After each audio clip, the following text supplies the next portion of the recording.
So, what is stress? Well, according to the dictionary, there are a number of different definitions, but when it comes to physiology, stress is defined as a specific response by the body to a stimulus, as fear or pain, that disturbs or interferes with the normal physiological equilibrium of an organism. Now, what does that mean in plain English? Well, basically, it means dealing with the fight or flight mechanism that's hardwired into our brains. And suppressing this leads to stress. And all this harks back to your inner caveman or inner cave woman, because this sort of thing developed way back in human evolution. And if you think about it, if you were around, 4 or 5 thousand years ago, and you happen to stumble across a woolly mammoth or a saber-toothed tiger or whatever it is that this guy is attacking in this picture here, then you're going to want to do one of two things. You're either going to want to fight it and kill it and eat it, or you're going to run like blazes to get away from it before it catches and kills and probably eats you. And so this is how this sort of thing developed in human beings. Well, of course, nowadays you're not likely to come across a woolly mammoth or a saber-toothed tiger that's going to try and kill and eat you. But, there are other situations today that will trigger this response. For example, you might have a demanding boss, or you might have to deal with an angry customer, and you suppress that fight or flight response because you need to talk to this person or calm them down or whatever, and that of course can lead to stress. Perhaps you might have to travel in heavy traffic, and of course that can be very stressful because you never know when someone else in another lane is going to do something stupid. So you have to sort of be on your guard the whole time, and that can be stressful.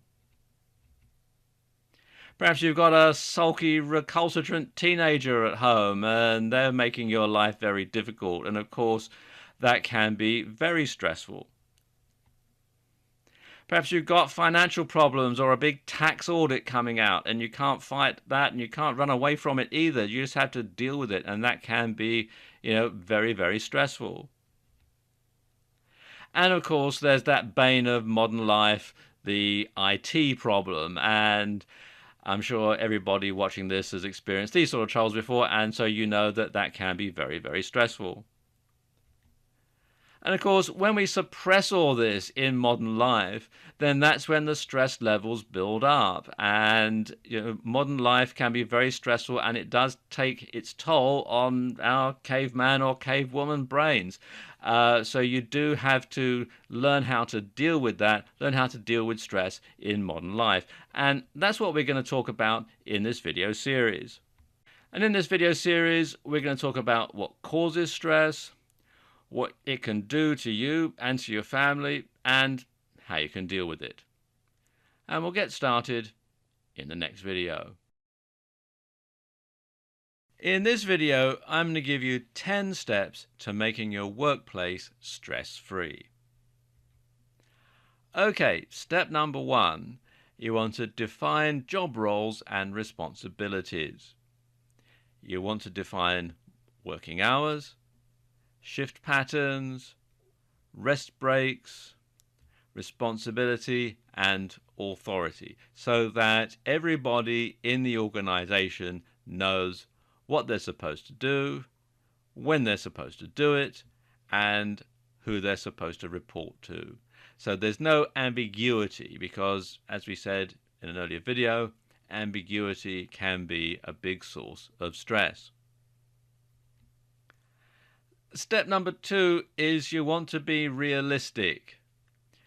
You want to ensure that workloads are in line with workers' capabilities and resources so that people can do what's expected of them.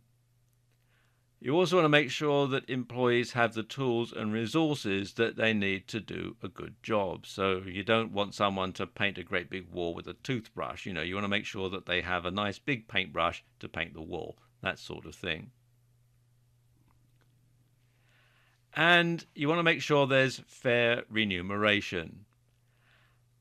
As I was saying again in an earlier video, low salaries and poor benefits only add to the stress of working. If you're working every hour that there is, but you're not making ends meet, that can be very stressful. So you want to make sure that people have the right amount of money to do the job properly.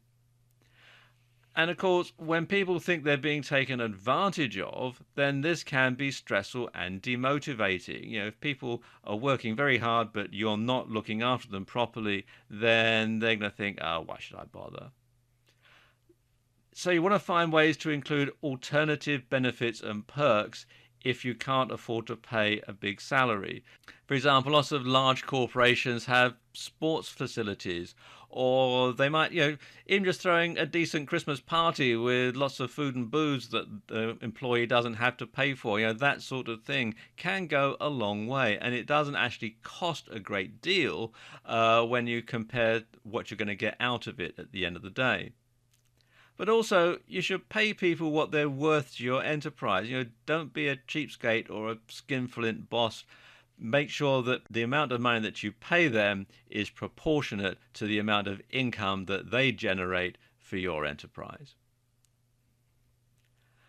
And step number 4 is to communicate. And you should communicate clearly and unambiguously. You want to tell people what they need to know to do their jobs efficiently. Don't leave out some crucial piece of information that they're going to need to know, because if they don't know it, they're going to do the job entirely wrong, and then they're going to have to go back and start all over again. And that can be very, very stressful.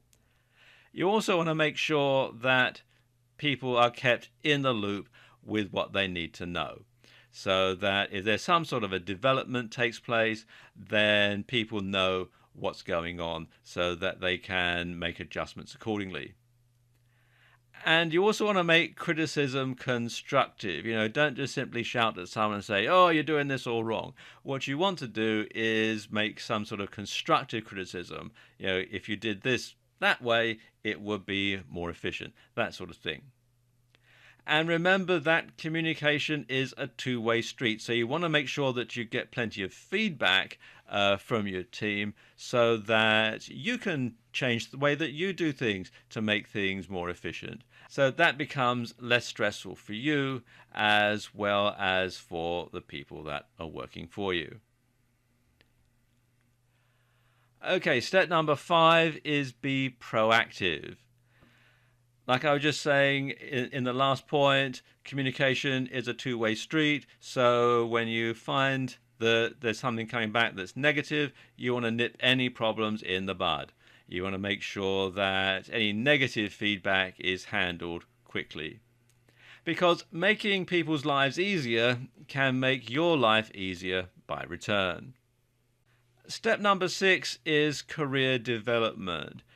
There can be nothing more soul-destroying than working for a company or working for an organization and knowing that you're doing your job and you're going to be doing that for the entire time that you work for this company. This is your job and this is what you do. And if you want to move on in your career, then you're going to have to go somewhere else.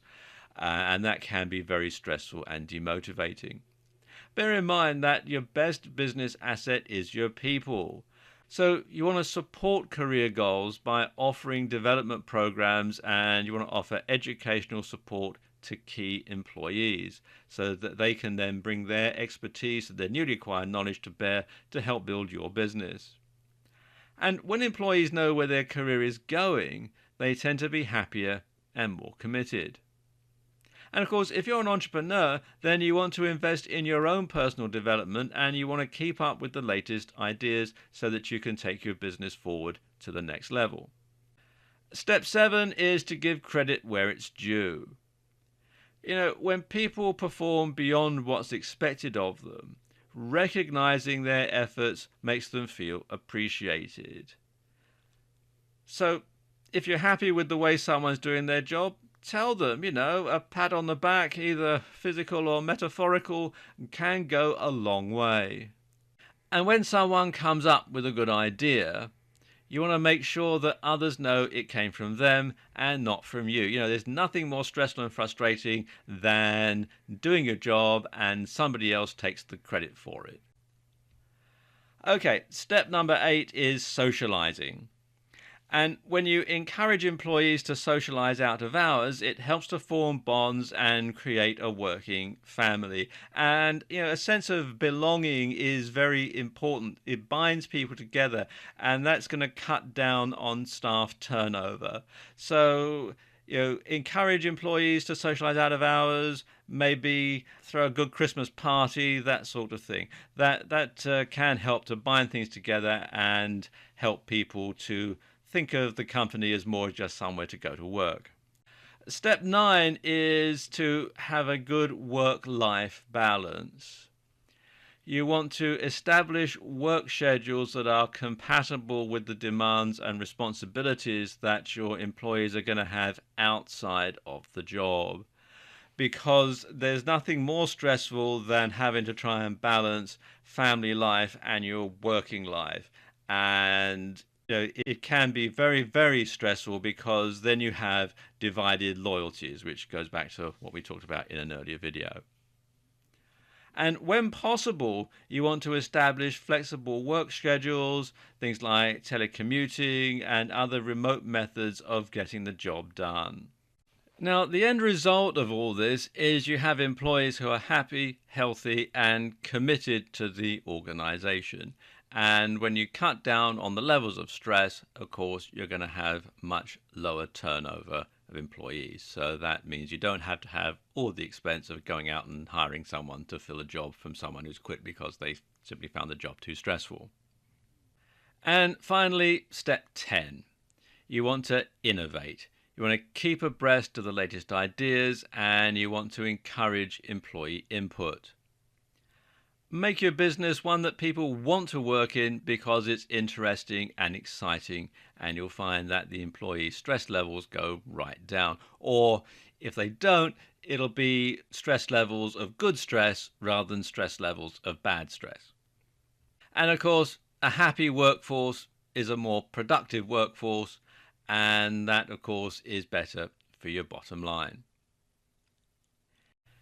In the last video, we talked about workplace stress when you have a job. In this video, I want to talk about workplace stress when you're an entrepreneur. Now, some people think if I quit my job and start my own business, then I'm not going to be under quite so much stress. Well, that's not entirely true, because while you might be immune from the office politics or the backbiting and you might not have a difficult boss to deal with, there are still other things that make entrepreneurs stress, and running your business can, in some ways, be even more stressful than having a job and working for somebody else. Let's take a look at some of the things that make entrepreneurs stressed. First of all, there's unpredictability and risk.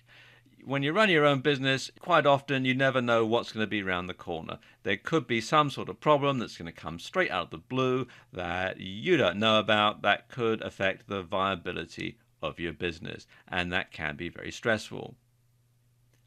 Entrepreneurs also get stressed out over their finances, especially cash flow. All it takes is a couple of big clients to not pay you or to drag out payments for several months that can really start to play havoc with your cash flow, especially if you've got an overdraft or you're on some other form of financing. Then that can really be very stressful because you don't know if you're going to have enough money to pay the bills. Dealing with clients can be very stressful as well. You need to try and find out what the client wants, and sometimes the client really doesn't know what he wants, but he expects you to know what he wants. Dealing with subcontractors, that can be very stressful as well, because you've got to explain to your subcontractor exactly what you want so that they can do exactly the job that you want. Information overload is another big problem for entrepreneurs. You're constantly getting bombarded with information, people sending you emails, letters, phone calls. You're constantly reading up on stuff, and sometimes, the information just gets to be too much.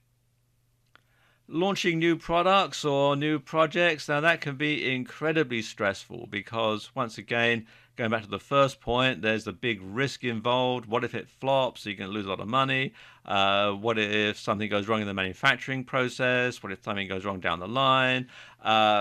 All these different things that can happen when you're launching a new product or in starting a new project that can be very, very stressful. And of course, there's maintaining a work-life balance, especially if you're working from home. You're working from your home office. Let's say you're working over the internet from your computer. When you're at home, you're at work, and when you're at work, you're at home. And so that can be very stressful, trying to balance those two things off one against the other. Now, of course, a lot of people say, well, don't entrepreneurs thrive on stress? Well, yes, they thrive on good stress. Some of them would describe themselves as adrenaline junkies. They really like to have that good fix of adrenaline, that short burst of good stress. But they're as vulnerable to the side effects of bad stress as everybody else.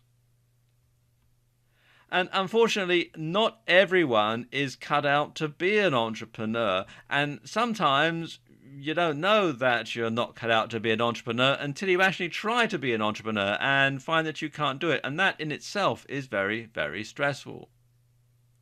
So, how do you overcome entrepreneurial stress? Well, there are a few ways that you can do that. First and foremost, you want to stay focused. Stay focused on your business and what the objective for your business is. And a good way to stay focused is to unsubscribe from any unnecessary email lists. You're constantly being bombarded with email all the time, and it can be very distracting, and it can sort of take you off topic. So a good way to stay focused is to make sure that you only receive email from the people that are going to be directly helpful to your business, and do away with everything else. Another good way to avoid stress is to build a team from the start. No man and no woman are an island. You need other people around you to help you to build your business. So when you put in a team from the start and you all start working together and you get on well and you're able to build the business up, then that can be very useful and very helpful, and it helps you to share the stress amongst other people, if nothing else. You're not putting it all on yourself. Another way is to put in systems, to have ways of doing things so you don't have to constantly reinvent the wheel, so that if you do this, you're going to get that result. And that can be very, very helpful because it takes out the uncertainty, and of course uncertainty can be very stressful. Another thing to do is to prioritize. And prioritizing, saying, yes, this is important and that's not important, so that can wait. So keeping your priorities, not giving everything equal weight, can cut down on stress. And finally, KISS, which stands for Keep It Simple, Stupid. Lots of people try to make things very, very complicated when it doesn't need to be. So the simpler you can make something, the easier you can make something, the less stressful you can make something. We've covered quite a lot of ground in this video series. So let's just recap what we've covered so that we can put everything into perspective. First of all, stress is a reaction to the fight or flight mechanism that's hardwired into our psyche. And it harks back to your inner caveman or inner cavewoman. And in modern life, we try to suppress this, and it leads to a permanently raised state of alertness, which is better defined as stress. Now, stress can be good or bad. Good stress can be exciting, invigorating. helps you to fulfill your potential, and it can be a learning experience. On the other hand, bad stress can be debilitating, soul destroying. It can ruin your life, and it's probably the most common form of stress. And bad stress can lead to severe and long-lasting health problems, things like heart attacks, strokes, ulcers, skin conditions, and a lot more. Stress affects many different parts of the body, and it can be harmful to your kids too. Workplace stress might be intrinsic to the job. It could be down to your role in the organization. It can be caused by a lack of career development, and it may be symptomatic of your working environment. Now, this could be your physical environment if you work somewhere very stressful. If you work in a bad neighborhood and you have to walk down a dark alley at night time to get to your place of work, then that can be very stressful. It could be down to the psychological environment. If there's lots of office politics and backbiting going on, then you might find it's very stressful to work where you work. Or it could be down to the organizational structure that simply lends itself to being very stressful because it's very poorly organized. If you're an entrepreneur, you might get very stressed over the unpredictability and risk of your lifestyle. There may be problems with finances, especially cash flow. You might find dealing with clients stressful. And likewise, you might find dealing with subcontractors to be stressful as well. You might be suffering from information overload and not know exactly what to do because you have all sorts of different things that you're being bombarded with. Or you might be launching a new product or a new project, and that brings with it lots of different stressful situations. Likewise, difficulty maintaining an adequate work-life balance can be very stressful as well. Setting boundaries can reduce stress. When you learn to say no without feeling guilty, then you reduce your stress burden considerably. And you should give yourself the same priority as you would give to others. You want to make sure that you have some me time in your life so that you're not completely at other people's behest, so that you can be in control of your own destiny, and that reduces stress considerably. And you want to look at what's causing your stress and see if it can be managed or eliminated. As I've said in earlier videos, once you've identified the problem, you're halfway to finding the solution. And you want to stay healthy so that your body can deal with stress adequately. And that means taking proper exercise. That means eating properly. That means avoiding alcohol, tobacco, and drugs.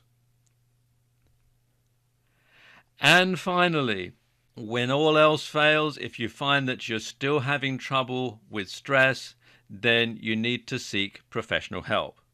Now, this can be making an appointment to see a doctor.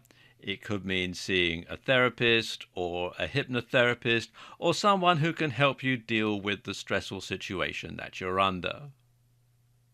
Remember, your health is very important, so you don't want to sacrifice it because of the stressful situation that you happen to be under.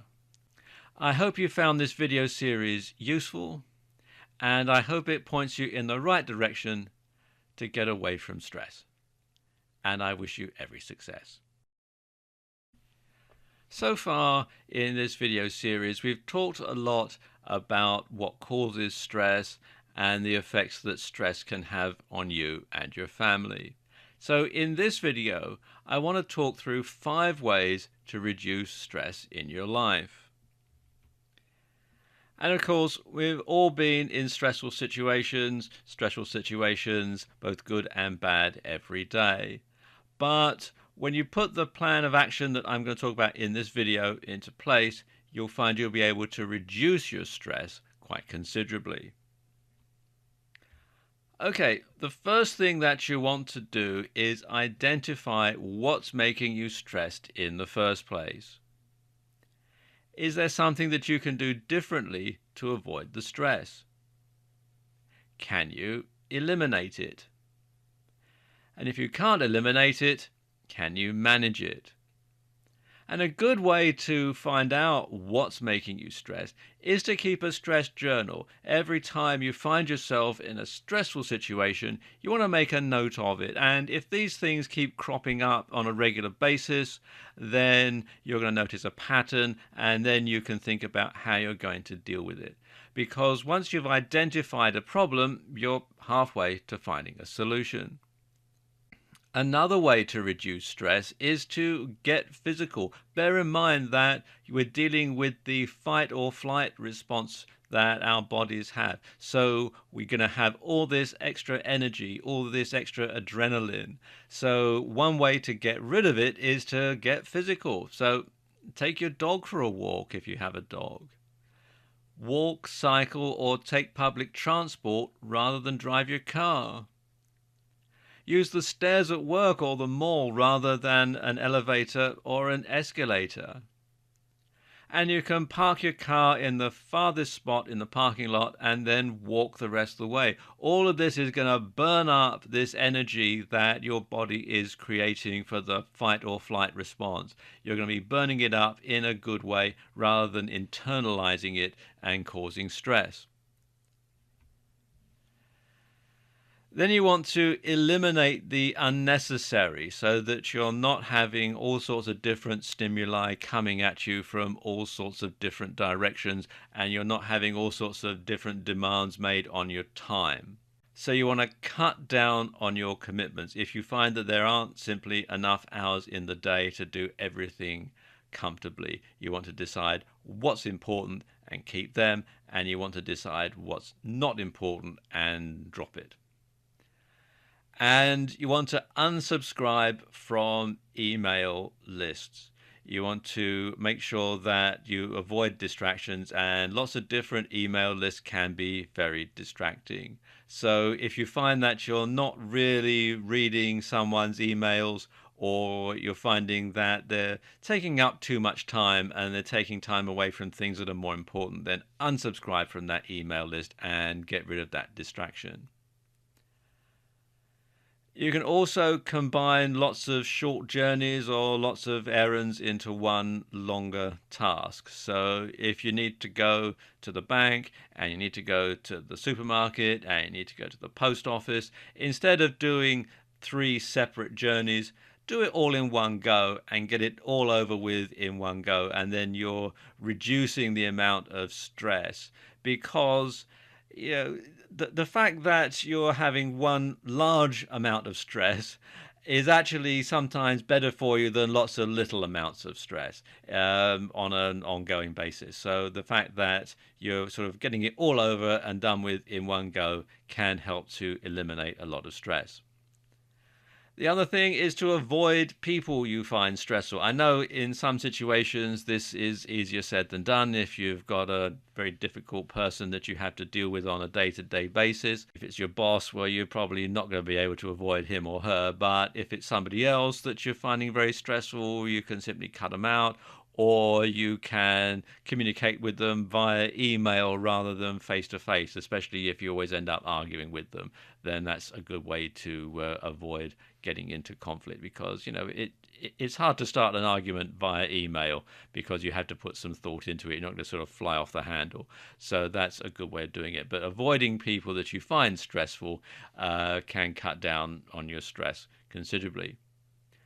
And finally, simplify your life. Look at things that are unnecessary. Look at things that you can really do without, and do without them. Because if they're making you stressed, then they really are serving no useful purpose whatsoever. You should also eat healthily, because You want to make sure that your body is getting enough nutrition because that can help cut down on stress. So, eliminate junk food is the first thing to do. Eat proper, regular meals whenever you possibly can, because having a balanced diet, making sure that your body gets a balanced diet, a balanced intake of vitamins, and the right amount of nutrients can help to cut down on stress, and it can help your body to deal with stress in a more efficient way. So you should also cut down on sugar and caffeine because they're both stimulants, and when you are trying to reduce stress, you don't want stimulants. You want to keep things as calm as possible. And you should also avoid alcohol, cigarettes, and drugs. Although they can have a temporary effect in calming you down, the problem is, of course, you then open up another whole can of worms because alcohol, cigarettes, and drugs also have their own inbuilt health problems. So you might be trading one problem, stress, for another problem that's related to alcohol, cigarettes, or drugs. And finally, you want to think positive. You know, eliminating negative thoughts does help to reduce stress. If you, like the old song says, always look on the bright side of life. If you look for the positive in situations, then that's going to cut down on the stress because you're not going to be having this constant negativity hammering at you all the time, which can be very, very stressful. And of course, it helps to develop a good sense of humor, see the funny side in every situation, and that can help to reduce the stress because it helps to reduce the fear. And fear is a big motivator, a big part of the fight or flight response. In this final video of the series, I'll bring everything together and recap on what we've covered so far. In this video, I want to talk about dealing with workplace stress when you have a job. Now, there are lots of different reasons why you might get stressed on the job. Perhaps the stress is intrinsic to the job. You could have poor working conditions. You might work in a fairly dilapidated building, or the heating and cooling might not be very good. Perhaps it's in a bad neighborhood and you have to walk down a dark alley to get to it. That can be very stressful. Maybe there are time pressures. There's never enough hours in the day to actually do your job properly. Perhaps you've got an excessive workload. There's just too much work to do in the time that's available.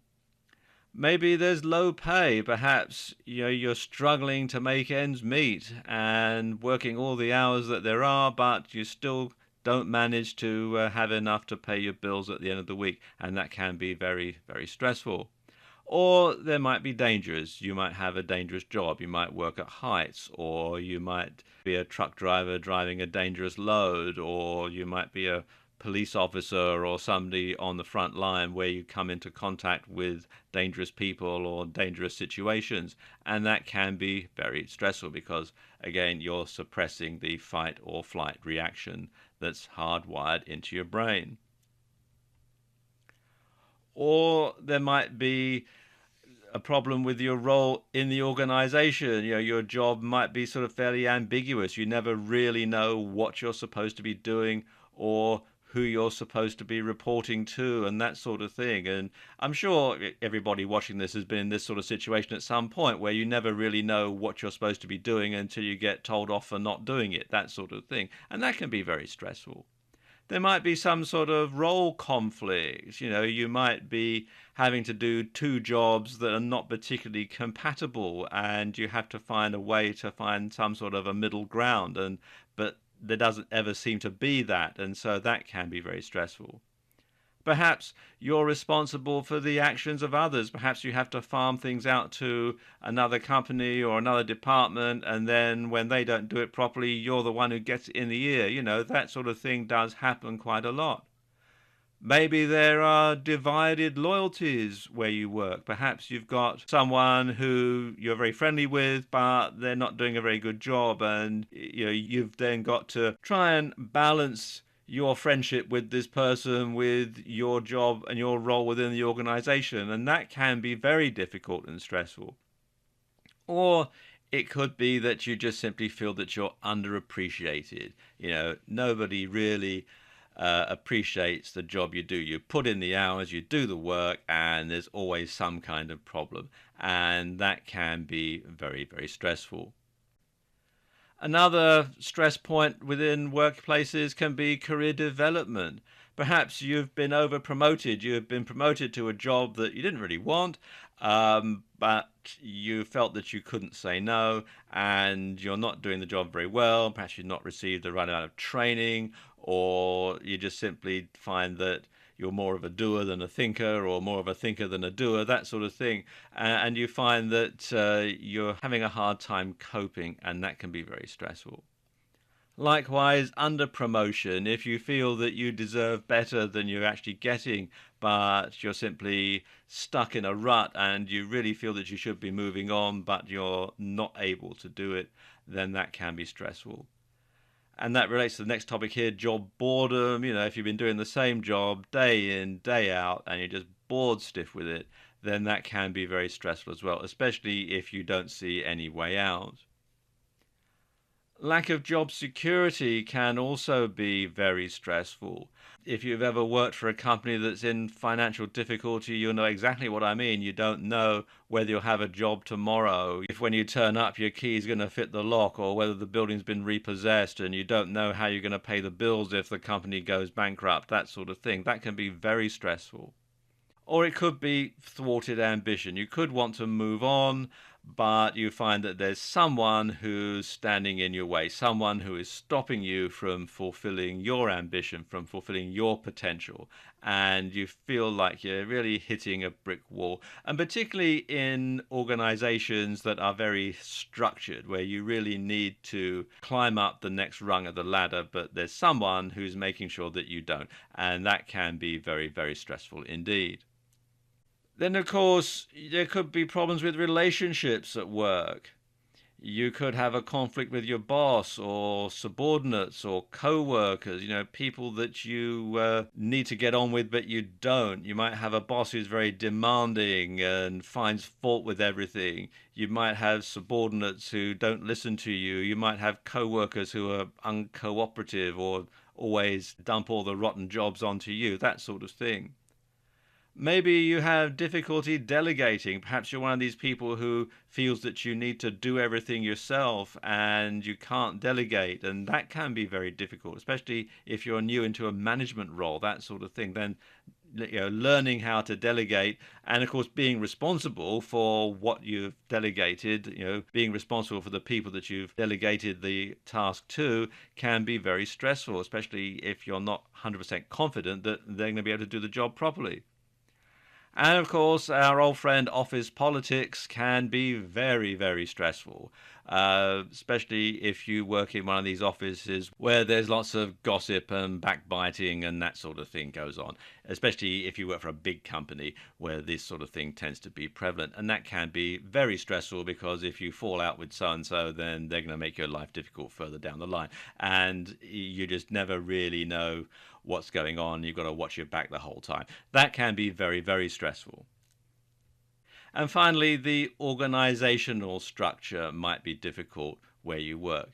You might have little or no say in the decision making process, for example.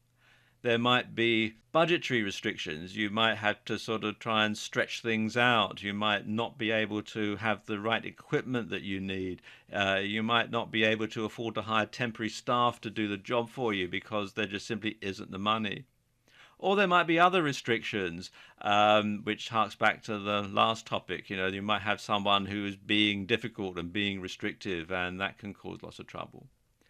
There might be poor communications, things that you ought to know, but you're not being told, and then you don't find out until it's too late, and then there's more problems, and so on and so on and so on. Or, of course, as I just alluded to, you might have a company that's in financial difficulties and you're getting people phoning up demanding payment and people turning up on the doorstep saying, we haven't been paid, or people are accosting you in the street saying, I know you work for such and such company, when are they going to pay our bill, that sort of thing. That can be very difficult and very stressful. And you see, all of this stress, all of this pressure, your brain wants to either fight it or flee from it, and you can't because you're just there all the time.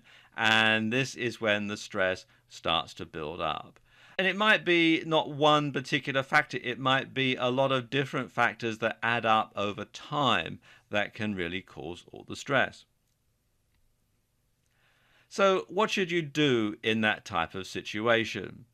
Well, the first thing you want to do is you want to make a note of what's making you stress. Once you've discovered what the problem is, you're halfway to finding a solution. Then you need to develop healthy responses to that. That might be some type of relaxation technique. It might be some way of perhaps if you're in a big organization and somebody's giving you a hard time and it's not really your problem, you can kick the problem upstairs, to coin a phrase, and pass the problem on to somebody else and look for a healthy response, a healthy way, rather than getting mad, rather than sort of bottling it up inside. That is one way of helping to deal with stress. And of course, you need to change what you can change, and you need to manage what you can't change. Particularly if you're in a subordinate role in a company, there's lots of things you can't change. You can't change the actual corporate nature of the business, but you can manage how you deal with it. And the best way to do that is to talk to your superiors. Talk to your boss, tell him or her what the problems are, tell them that you're having such a hard time, and perhaps together you can come up with a solution. But of course, at the end of the day, if all else fails, if you just find you're under too much stress, then find another job. I know in difficult economic times that's easier said than done, and it can be hard to find another job. But bear in mind, your health is very important, and if you suffer the effects of stress, on your health, which we're going to talk about in another video, then quite frankly, money isn't worth having poor health. You need to find some other way of making a living that isn't quite so stressful. Now, a lot of people, when they're in a job, think, well, if I had my own business, that wouldn't be quite so stressful. Well, perhaps and perhaps not. And we'll talk about that in the next video. Did you know there's good stress and bad stress? And we're going to talk about that in this video.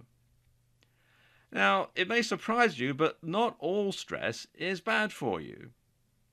If nothing in life causes you any stress or excitement, you may become bored or not live up to your potential. And that's where good stress comes in, because some stress can be stimulating. Now take a look at this photo here. I'm sure you'd agree that this is something that's very dangerous, very stressful. They're in the water, they're going downhill at quite a rapid rate. There's a good chance that they could get thrown out of that raft. They could be injured. But look at the faces of all the people in that whitewater raft.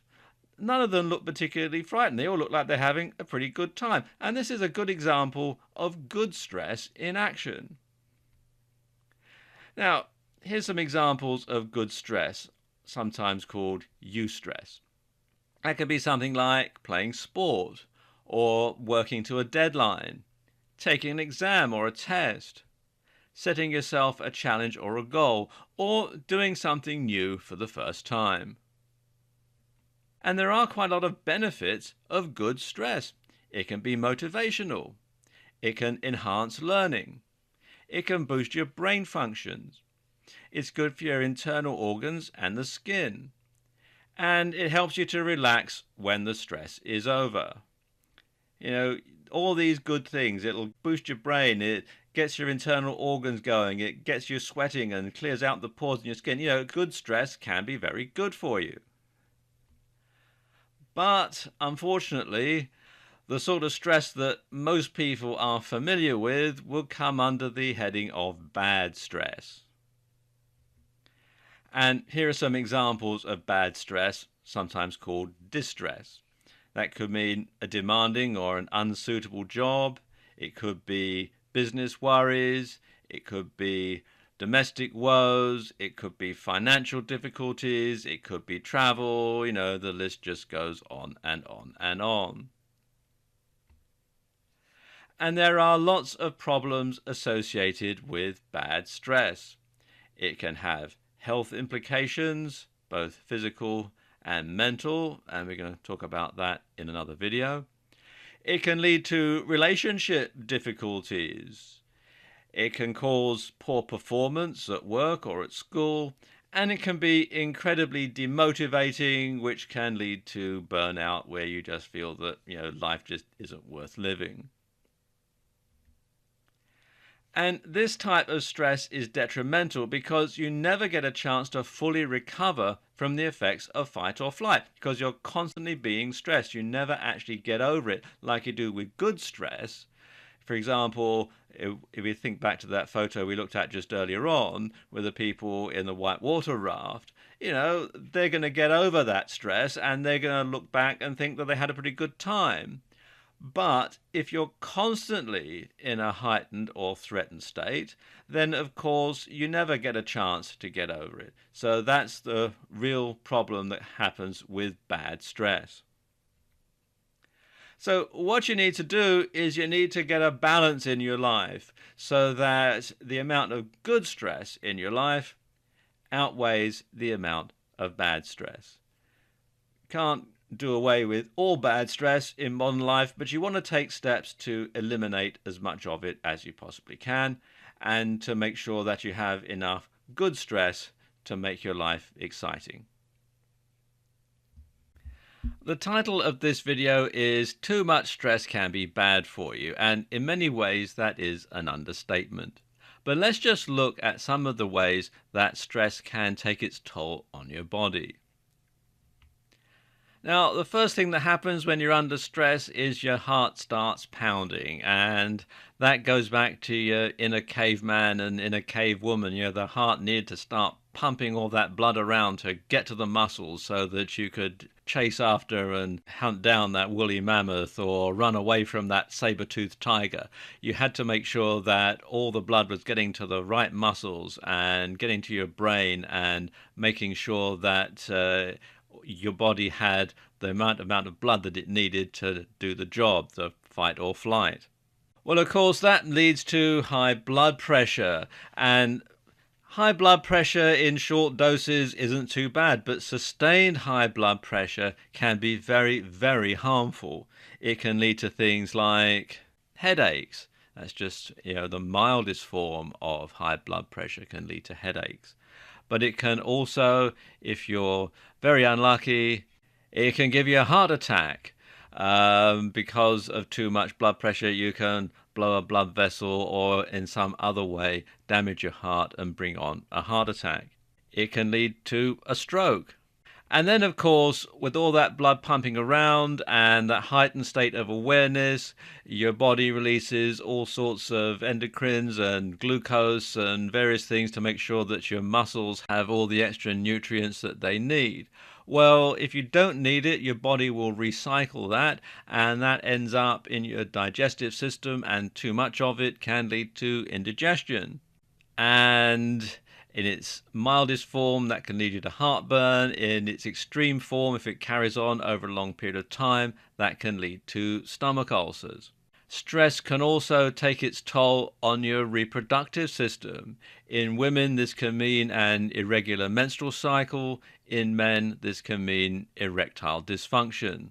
In both sexes, it can lead to difficulty sleeping, when you're under stress, when you're worried, when you've got stuff on your mind, you toss and turn, you can't sleep at night, and that can bring on depression, and stress is probably the leading cause of depression.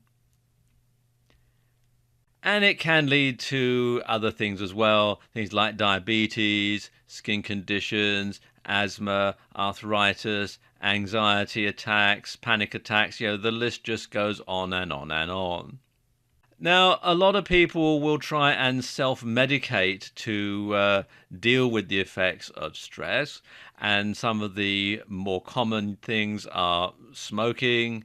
They might turn to alcohol. A drink to calm your nerves can become a drink to calm down, and before you know it, you're alcohol dependent. They can take over-the-counter medications. This can start out with something as harmless as an aspirin for a headache or an antacid for an upset stomach, but then that can come on more and more and become a dependency on over-the-counter medications. People can start taking natural remedies. There's nothing wrong with natural remedies, but if you don't know what you're doing, they can be very harmful. And finally, people can start taking lots of prescription drugs, either ones that are recommended by their doctors or something that somebody gives them. We've all been there. We've all had people at work who say, oh, you've got this sort of problem. Here, try this. My doctor recommends these. So you start taking somebody else's prescription drugs without really knowing what they are, and that can lead to quite serious health problems. And of course, smoking, alcohol, and other things here also have their own health problems associated with them in addition to the stress. So you might end up having even more health problems brought on by the things that you're doing to try and combat the stress. So it becomes a really vicious circle. Now, according to the website webmd.com, 43% of all adults suffer adverse health effects from stress. And 75 to 90% of all doctors' office visits are for stress-related ailments and complaints. In the US, the Occupational Safety and Health Administration, better known as OSHA, declared stress a hazard of the workplace. And stress costs American industry more than $300 billion annually. And the lifetime prevalence of an emotional disorder is more than 50%, and this is often due to chronic, untreated stress reactions. And it's not just you that can be harmed by your stress. It can be very harmful to your family, especially to your kids, and I'm going to talk about how it affects them in the next video.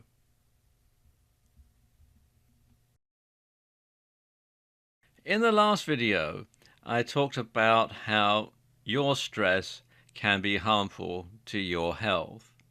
In this video, I want to talk about how your stress can harm your kids. Because, your kids pick up things off of you. They pick up things from your general mood, your general demeanor, and if you're stressed out all the time, it's going to have a really deeply adverse effect on them. Because you see, your kids see you as a role model. So if you don't handle stress well, first of all, they'll grow up thinking that it's normal behavior. It's normal behavior to be stressed out. It's normal behavior to be in a bad mood all the time. It's normal behavior to drink and smoke to try and suppress the stress. It's normal behavior to shout at them and generally vent your frustrations on them. And unfortunately, they'll replicate these behavior patterns when they grow up. So it'll pass down to another generation and another generation, and the whole thing just carries on and on and on. So you need to nip these problems in the bud. Because, of course, it can have an adverse effect on their development. It can affect them physically, and it can affect them emotionally and psychologically. And of course, kids are going to suffer the same stress-related health problems as you do, as we talked about in the last video. They're going to have problems with high blood pressure, they're going to have problems with indigestion and that sort of thing. So they are as equally vulnerable to the effects of stress as adults are. And of course, they develop some problems of their own. For a start, there's going to be speech and language problems. If you're always stressed out and shouting at them to shut up all the time, then they're not going to be able to develop the sort of speech and language that they're going to need to communicate in the modern world. And when they have difficulty expressing themselves, that's going to be stressful in its own way. Then there are problems with bedwetting, which is particularly prevalent amongst younger children, and they may well get into trouble at school because if they don't know any different and they think that being irritable and cranky and shouty and that sort of thing is normal behavior, the first time that they find out that it's not normal behavior is when they get into trouble for doing it at school. So that is another problem. So your stress can affect more people than just you, especially if you have a family. So that's something that you need to take into account and deal with your stress before it starts passing on the trouble to the next generation. The title of this video is Setting Boundaries to Reduce Stress, although another good name for it would be Learning to Say No Without Feeling Guilty. It's very easy to say yes. Can you work this weekend? Yes, of course I can, boss. I know this is an inconvenience, but will you drop this off on your way home? Yes, sure. We're going to need this order a week earlier than we thought. Can you deliver? Yes, no problem. Whereas in reality, what you really want to say is no. No, I don't want to work this weekend. It's my kid's birthday party. No, I don't want to drop this off on the way home. It's 6 miles in heavy traffic. No, I can't deliver earlier because that means I'm going to have to put somebody else's order off and they're going to get mad at me. So I'm going to make them mad to keep you happy. So, there are some times when you really ought to say no, but in order to keep things sweet, in order to keep people happy, we're programmed to say yes. And trying to balance those two out can be very, very stressful. Now, the website about.com have come up with a checklist that you can go through to decide whether or not you should say yes or no when faced with this sort of situation. And the first thing that they suggest is, if nobody would be disappointed, would I prefer to say yes or no? Look at it that way, balance it out. If no one's going to be disappointed, do you want to do it or don't you? Second point, looking at all the benefits and costs in the situation, both tangible and intangible, is it worth the effort to say yes? In other words, is the client who wants it a week early a bigger client than the one that you're going to upset by putting their job off? That sort of thing. You have to weigh up the benefits, as it says, both tangible and intangible. Third point, would you feel comfortable posing the same request to somebody else? So if you were to be in the situation of the person asking you, would you feel comfortable posing that question, asking them to do the same thing? Fourth point, if people would be upset with you if you said no, do you truly feel they're coming from a respectful, reasonable place? And if not, might it be time to start setting some limits? Are people being genuine or are they just chancing their arm? Next point, is this a precedent that you want to set? Because once you've said yes once, it's very hard to say no to the same question later on. So is this a precedent you want to set? And if not, where would be a reasonable place to draw the line? And another thing that they recommend is that you think of someone you feel has very healthy boundaries, the kind that you would like to emulate. How do you think they would respond in this situation? So you want to give time for yourself the same priority as you give to time for others. And you want to schedule time to do something for yourself, something that gives you joy and which energizes you. Now, this could be something like a personal project. It could be some type of recreational activity, or it could be just some quiet me time. And when you give yourself the same priority as you give to others, then you're setting a boundary because you're saying yes to yourself. You're saying yes to you. You're giving yourself the same priority, and that will reduce your stress level very, very considerably. Now, so far we've talked about what causes stress. In the next video, I'm going to give you 5 ways that you can reduce your stress level and help get stress out of your life.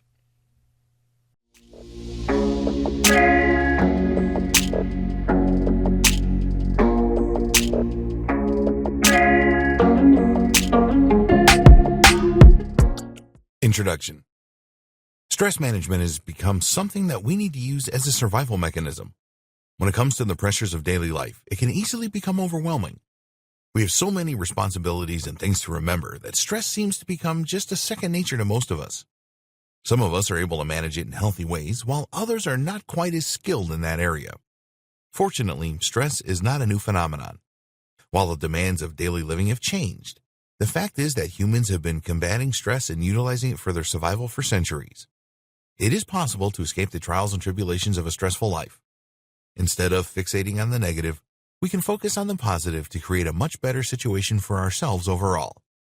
The methods that humans have come up with over the years to cope with stress are vast and numerous, but one thing is for certain: these are tried and true methods that manage to get the job done.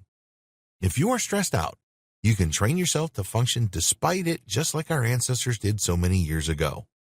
In this training, we will begin to explore different ways of looking at stress.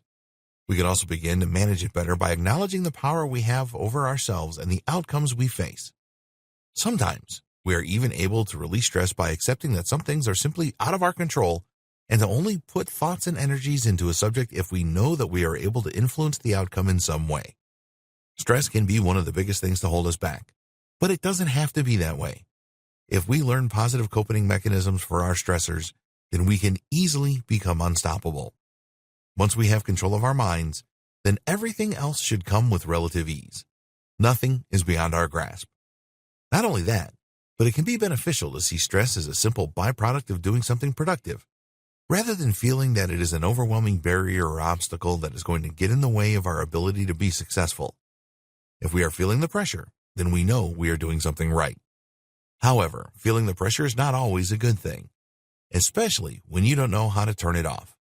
So the most important thing you are going to learn from this training is how to manage your stress in a way that can help you to become the best person you can possibly be and create the lifestyle of your dreams without the added negativity. Are you ready? Let's get started. Learning the difference between assertive and aggressive. Perception is a huge part of communication. When we receive a message, our brains filter it so that we can receive the feedback from the other party. If that feedback is perceived as negative, then it can change the rest of our interaction with that party in ways that may easily be avoided. If that feedback is perceived as positive, then it can alter the rest of the communication with that party for the better. Sometimes we may feel that someone else is being aggressive toward us when in reality, their intention is merely to assert themselves or their thoughts or beliefs without offending you. In other cases, it can be that we do not know how to assert ourselves without coming across as aggressive and confrontational. These types of provocative interactions can cause a lot of misunderstandings and ultimately a whole lot of stress. And this is for various reasons. When we are not able to communicate our needs in a way that others can hear and respect, this can create a toxic environment for us. We are not able to thrive if we can't voice the things that we need without starting fights. Maybe we begin to misunderstand others and assume that they don't care about us because they are not receiving the proper feedback from us, that they are violating our boundaries. Or perhaps we are coming off too strongly and hurting people's feelings and being aggressive when we only really need to gently but firmly assert ourselves in a way that other people can hear and respect. Nobody likes knowing that they are doing something wrong. They like it even less when they feel attacked for their mistakes. Most people will make an effort to treat you the way that you want to be treated if they are honorable enough to treat others with respect and kindness. But they are less likely to be considerate of your needs if you are communicating your expectations in an aggressive manner. Maybe you feel the need to be aggressive before the message will be received, but this is not always the case. If you want to live in a stress-free environment, it is crucial to keep yourself in check when it comes to communication style. Learning the difference between assertive and aggressive communication styles is pertinent to this cause, and it is something you will benefit from long-term for the rest of your life, and it will be a guaranteed way to improve your relationships with those around you. So, what is the difference between speaking assertively versus speaking aggressively? And keep in mind that some people have a difficult time receiving either. If they are being reprimanded in some way, they may still find you to be at fault because their defense mechanisms may be in high gear. It can be difficult to get through to people like this at times, but that doesn't mean that you should go from being assertive to being aggressive, as this will only escalate the situation. Assertive communication is respectful. You can speak your opinion to someone else while still being respectful of their opinions as well. You can ask them not to behave a certain way towards you and establish healthy boundaries without attempting to insult them for their behavior. You are simply letting them know that this isn't something you accept or want in your life. Aggressive communication is far more damaging. Aggressive speakers may prefer to attack others for not believing the same way they do and do not show a lot of respect toward others for having differing opinions or tastes. If you offend an aggressive speaker, whether on accident or on purpose, they are more likely to react with hostility and escalate a situation rather than by being willing to view the situation objectively and seek out solutions for the issue at hand. Aggressive communication is a step backward, and the key ingredient in the recipe for assertive communication is respect. Be respectful even if you disagree. If you find yourself getting angry about something, do your best to healthily remove yourself from the situation and establish your boundaries in that way. It can be quite challenging for some of us to train ourselves to be assertive before we are aggressive, and that is okay.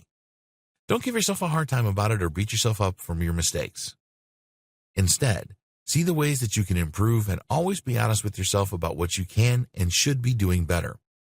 Then take the steps and time needed to improve. It is also important to be able to identify aggressive speakers in your life so that you will know not to give them any ammunition that they can use to escalate a situation and cause you needless stress.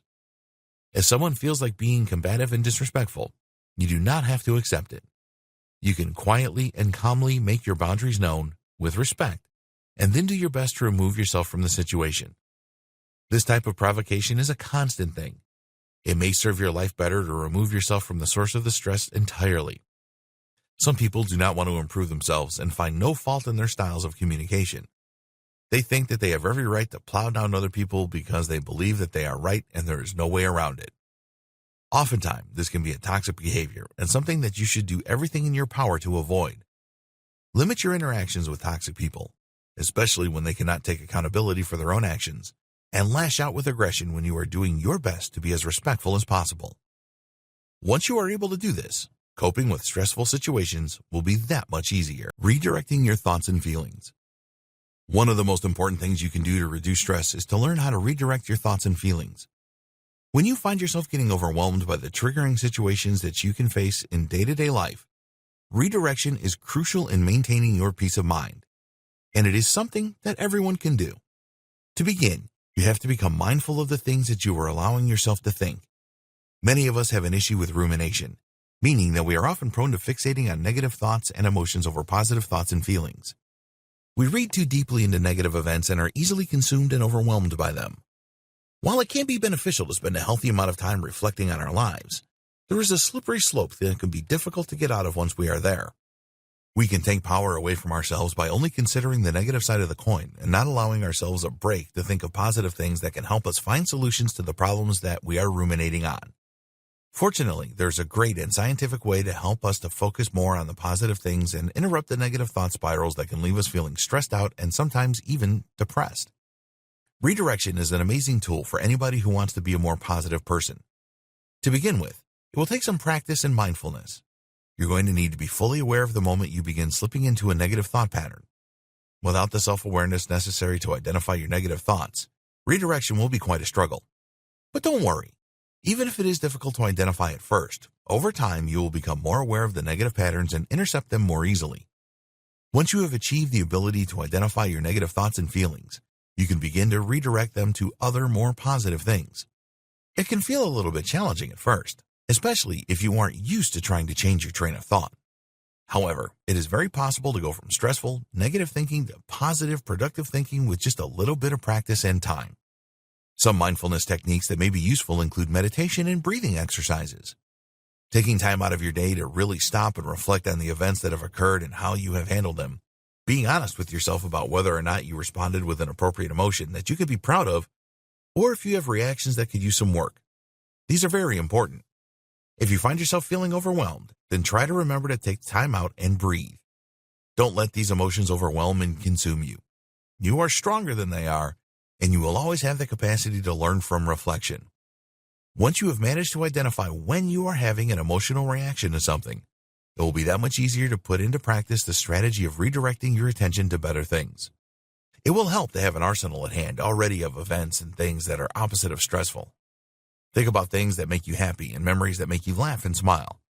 Consider things that bring you peace, even if it is just as simple as the joys of nature surrounding you on an afternoon walk. Do not be ashamed of the things that bring you joy. Rather, learn how to take comfort in them when things begin to feel stressful and overwhelming. This is one of the truest ways of maintaining a stress-free life. Focus on your goals and meet challenges optimistically. Consider all of the times you were able to follow through on a goal and do something worthwhile, something you were proud of. Remember your successes and allow them to build up your confidence. When you are stressing out about failure, remember you are not always failing at everything. In fact, there are plenty of things you have done well, and you will do well again, even if this particular situation is taking longer than usual for you to do well with. It is important to have patience with yourself and forgive yourself for negative events that have occurred, which is something we will talk more about in a later video. In the meantime, work on remembering that you are capable of changing the course your mind has taken. You do not have to stay stuck dwelling in negativity. You have the power to remain positive, and that is always what you should try and choose to do. Taking care of your body. It is far easier to avoid being overwhelmed by stress if you are doing everything you can to maintain your physical health. Physical and mental health are often closely related. When we are feeling sick and stressed out, this can sometimes be because we are deficient in certain vitamins or because we are not doing everything we can to stay on top of our physical health and well-being. Not only that, but staying on top of a strong health and fitness regimen can promote chemical changes in your body that make it physically easier to maintain a better outlook on life overall. When your brain is surging with the rewarding chemicals of exercise and pride in your ability to take charge and care for yourself in ways you may not have been actively doing before, you will find it far easier to maintain a better mood. The body requires maintenance just like the rest of us. In fact, it is arguably one of the most important things that we can maintain. If we ignore the needs of the body, we are prone to illness. Not only that, but if we are not thinking ahead, we may find that our choices or lack of motivation will catch up to us later when it is more important than ever to be able to maintain our independence. Consider the senior citizens. So many of them had good diets and did regular exercise. Some of them are still sharp as tacks and seem like nothing can bring them down. They cultivated good habits and remained active throughout the course of their lives. However, there are some who were not as fortunate. They did not cultivate good habits or remain active. They led sedentary lifestyles that ultimately made them less able to take care of themselves, and now they have to rely on the goodwill of others. They have gone from independent to dependent, and some of them are even to the point where their awareness of their surroundings simply is lost. Now, not all diseases related to age are preventable. However, much of the risk can be eliminated by taking care of ourselves in the present moment. We have to make sure our bodies are getting proper nutrition. We have to make sure they are moving regularly so that they don't end up failing us in the future when we need them the most. The phrase "use it or lose it" has never been more important. Use your body and make sure that you are doing whatever is possible to maintain its health and well-being. This isn't only important for your future, but for your present as well. Stress can be a huge factor in many untimely deaths. To take care of yourself physically and emotionally means to take accountability for the ways your body needs you front and center, giving it what it needs. Nobody else will. This is fully your responsibility. And while that may seem stressful, the good news here is that if you do it, your body will reward you with a better mood. Exercise will give you endorphins and dopamine and serotonin, all the happy and feel-good chemicals that your body needs to stay balanced in the world when things seem like they are going to fall apart. It has been said that exercise is one of the most powerful antidepressants there is. There is no need to get yourself hooked on pharmaceutical medications that can have awful side effects when you are able to exercise for free and get those good chemicals working in your body without any repercussions. Just be sure to be aware of your body and its limitations, and you will always benefit from exercise. Identifying your bad habits. All of us have a vice. Some of us are smokers. Some of us are overeaters. Some of us spend too much money. The unfortunate fact is that most of us are usually trying to find a way to cope with the stresses that creep up on us during daily life. Maybe we aren't strong enough to handle them on our own. At least that's what we tell ourselves. And in ways this can be true, but filling the void with negative habits and behaviors isn't what we need. What we need most during times like these is a good support system. We need people on our side telling us that we can keep going even when we feel we are destined to fail. Not only that, but we need to be on our side as well. So many of us talk horribly to ourselves. We stop believing we are capable of doing great things, or we feel overwhelmed and discouraged and don't see any point in continuing to try. We can get so beaten down and frustrated by the way things are going that sometimes we might even want to hurt ourselves a little bit. And that's what we do when we indulge ourselves in our bad habits. It can be quite discouraging to be a part of modern society, especially the way that marketing campaigns can so often try and tell us that the only way we will be good enough is by using their products. We have to steel ourselves against the pressures of consumerist culture and do our best to stay focused on what is best for us, not anybody else. To do so, we have to identify our vices, so we know how to prepare for them. We have to stop and identify our triggers. What are the things that cause us to crave our vices? What situations or relationships are causing us to want to do things that are harmful to ourselves and our overall state of being? How can we begin to address these situations in a more positive way rather than by falling back on a vice that we know is only going to hurt us in the long run? Dealing with stress is the goal of this training. But if you don't realize the things that are causing you stress and have a plan to press pause before reacting with a negative coping mechanism, then it will not work. The first step in improving yourself is to know yourself. That is one of the most important things you can do, especially when you are working on creating the life you want. Don't beat yourself up for having a vice. The more terrible you feel about it, the more difficult it will be to break yourself of it. It can become a very powerful and negative cycle of bad habit fueling bad feelings that cause additional stress that makes you crave your vice even more. Instead, work on practicing forgiveness and accountability. Know that you have a weakness, and if you fall back into using it, forgive yourself and try to stay away from it tomorrow. This is why many of the addiction therapies out there focus on the mantra one day at a time. It is important not to overwhelm yourself when you are focusing on improving. And this is something that all of us can do, no matter how badly off we happen to feel. So try to be honest with yourself. Think about what you do to cope with stress in an unhealthy way. Consider how you might want to deal with it differently, and don't beat yourself up when you find that you may slip up once in a while and still revert back to a coping mechanism that you know may not be particularly healthy.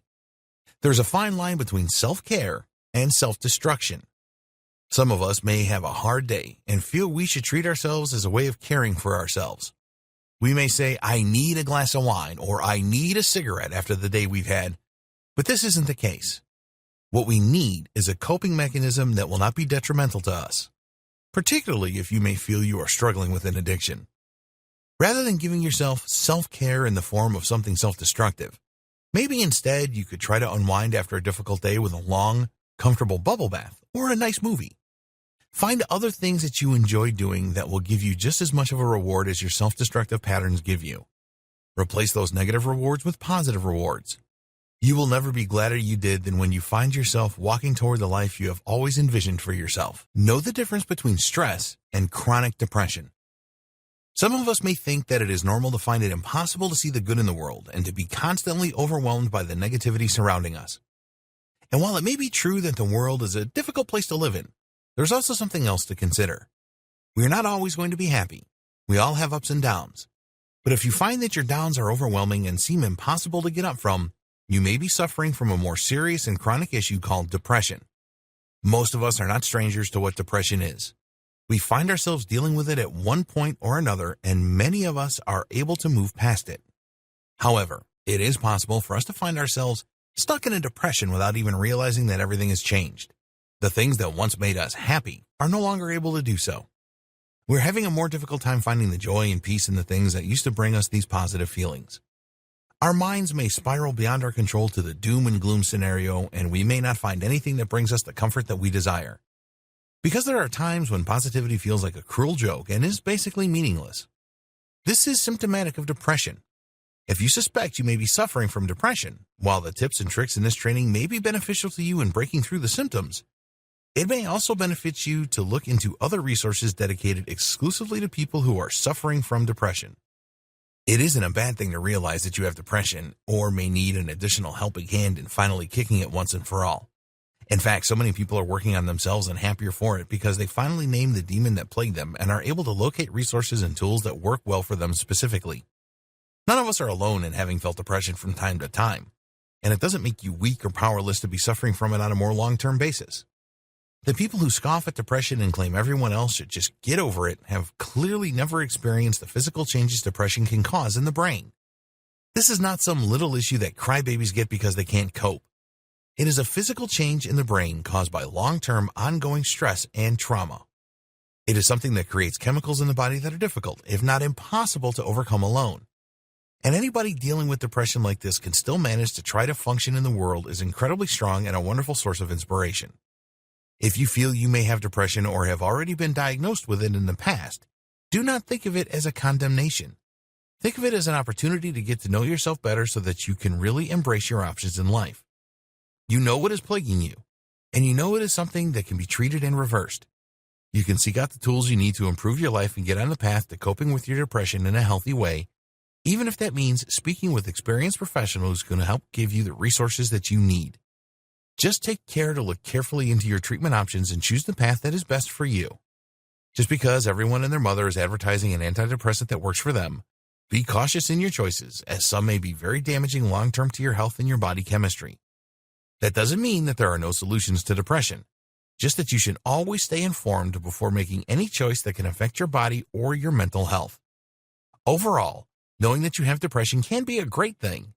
If you are aware of a problem, that is the first step in being able to resolve it. If you find it difficult to talk about, that's also okay. There are several online resources and support groups that will allow you to remain anonymous and still seek out the support you require. All of us need a little bit of help sometimes.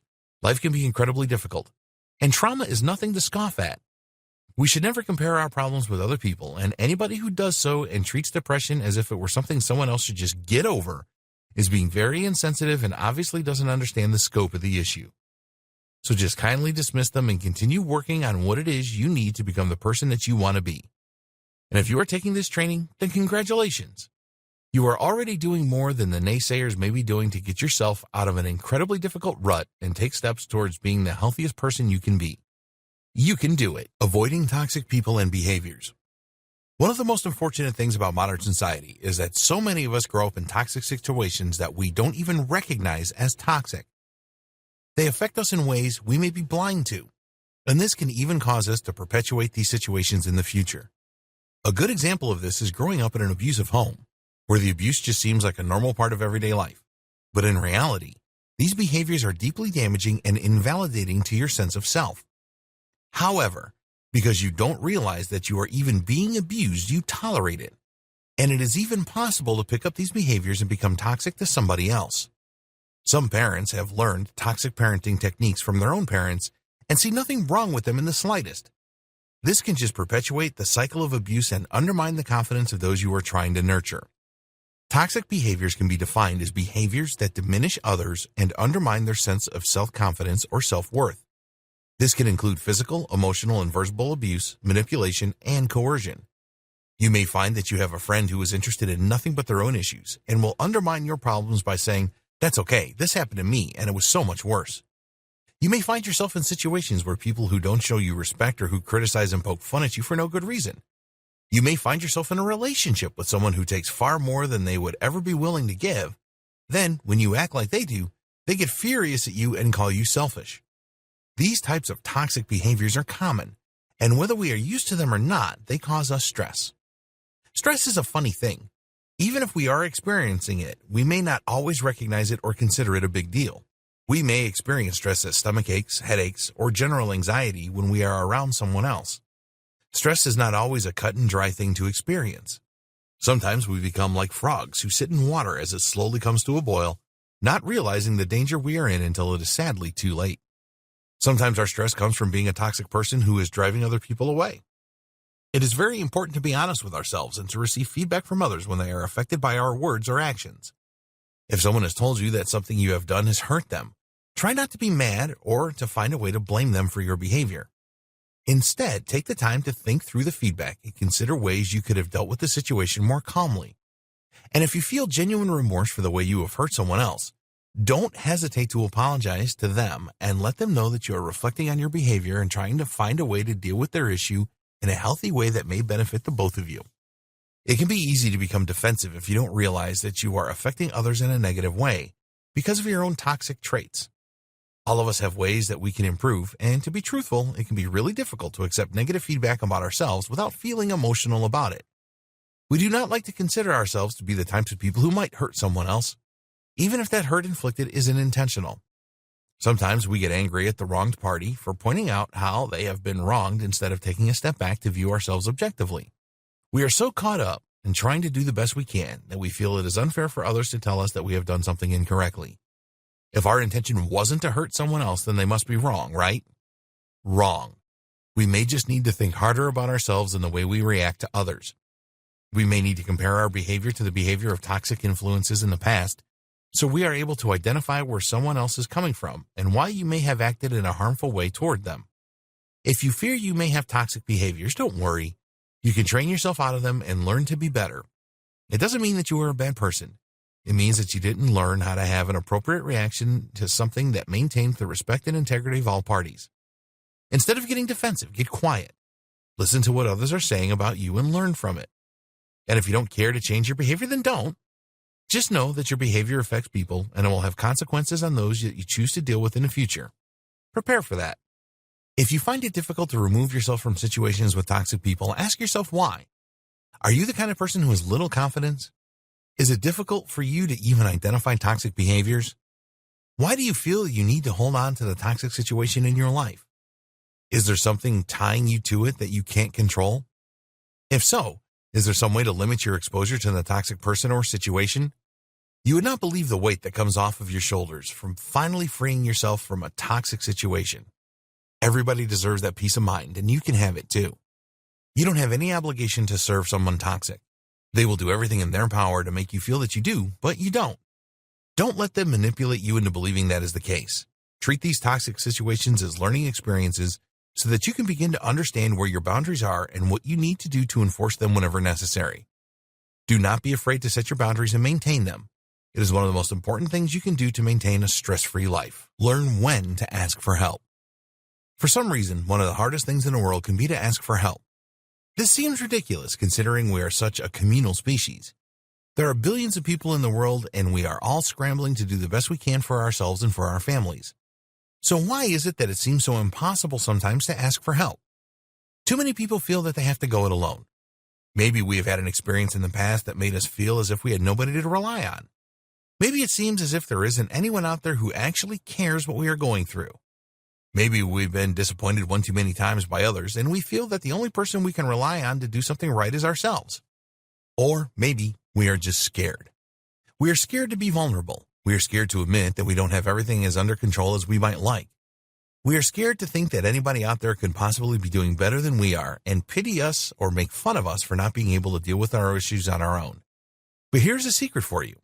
Everybody needs help sometimes, and the people who claim they don't are lying.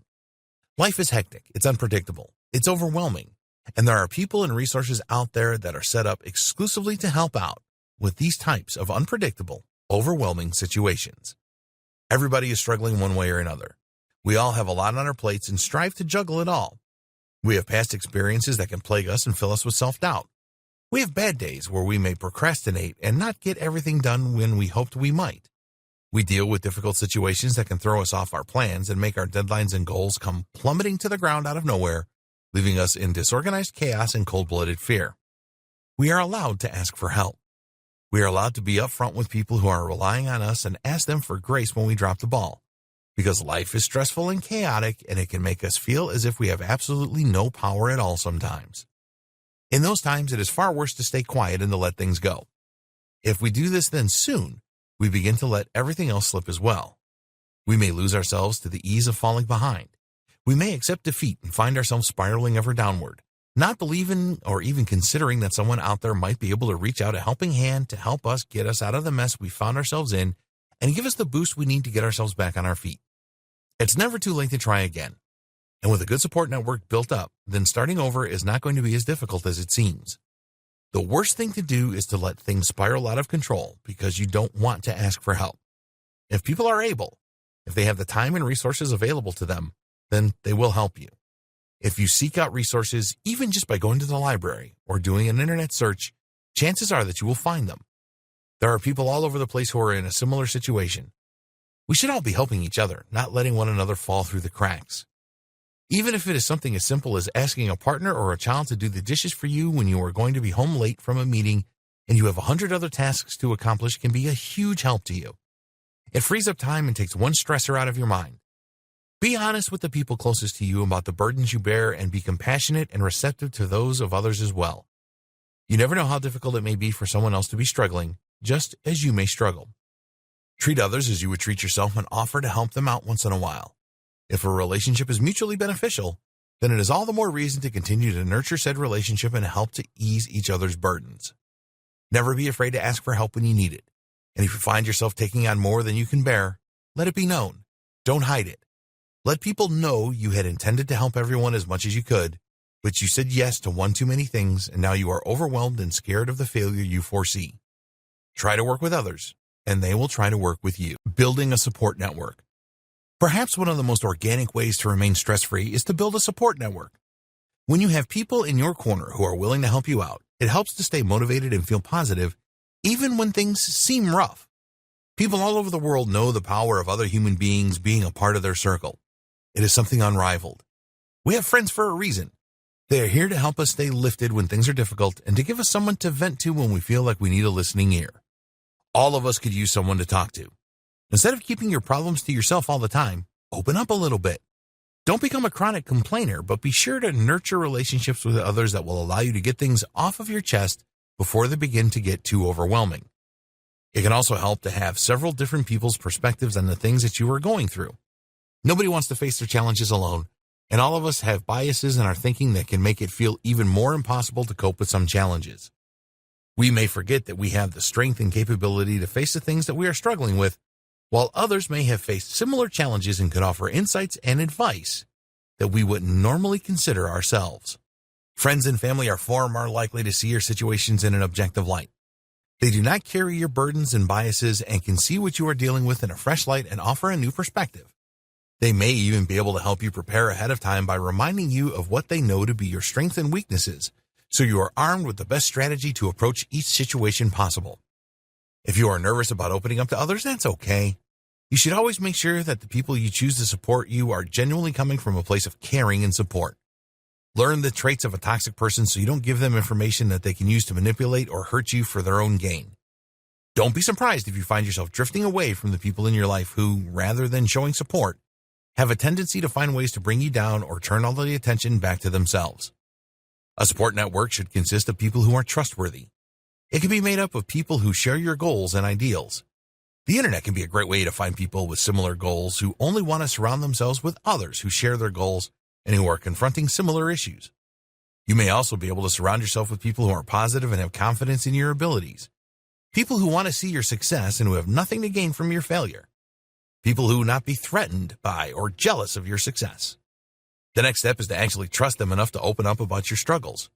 Let yourself be vulnerable and vent when you need to vent rather than holding it in and allowing it to cause your life more unnecessary stress. Being able to talk about our problems is a great way to get your attention off of the emotional element and begin to focus more on the possibilities of resolving the situation and finding solutions that you can be happy with. Having patience and forgiveness for yourself. One of the most prevalent human instincts is to work and get through things in a productive way that will help us to ensure our survival. And when we find ourselves not quite measuring up, one of the next most prevalent instincts we may have is to beat ourselves up. While some self-criticism can be a healthy way to help us grow and improve ourselves through honest feedback, there comes a point when we may begin to be too hard on ourselves for messing up. In fact, it is very easy for us to compare ourselves to other people and find that we don't fully measure up. We are always making comparisons of ourselves against the status quo in order to figure out whether or not we can consider ourselves to be successful. If we are beating ourselves up for not being ahead of the race, it could easily become overwhelming to us to continue to compete. Every time we don't perform the way we believe we should in comparison to others, we will have more and more additional stress. We will have invisible reasons as to why we are less than those around us. We will feel anger and resentment towards ourselves. This anger and resentment can eventually become toxic and dangerous. If we feel self-hatred without even realizing it, our stress levels skyrocket and our self-confidence plummets. The harder we work on something, the worse we will feel about ourselves if even the smallest things might backfire. This stress can compound and lead to self-loathing and a whole variety of more stresses. Anytime something doesn't go your way, it will be easier to find a way to blame yourself and feel even more self-loathing. This can contribute to insecurity and issues in our relationships because we are misrepresenting situations and the intentions behind other people's actions and words. Insecurity and self-criticism can cause us major damage. It is so important to be able to identify it before it gets out of hand. And if you identify it already acting in your life, don't worry. The best way to get yourself back on track is actually rather simple. Accept your flaws and what you consider to be your mistakes. Accept where you are in life and what you have or haven't done to get where you are.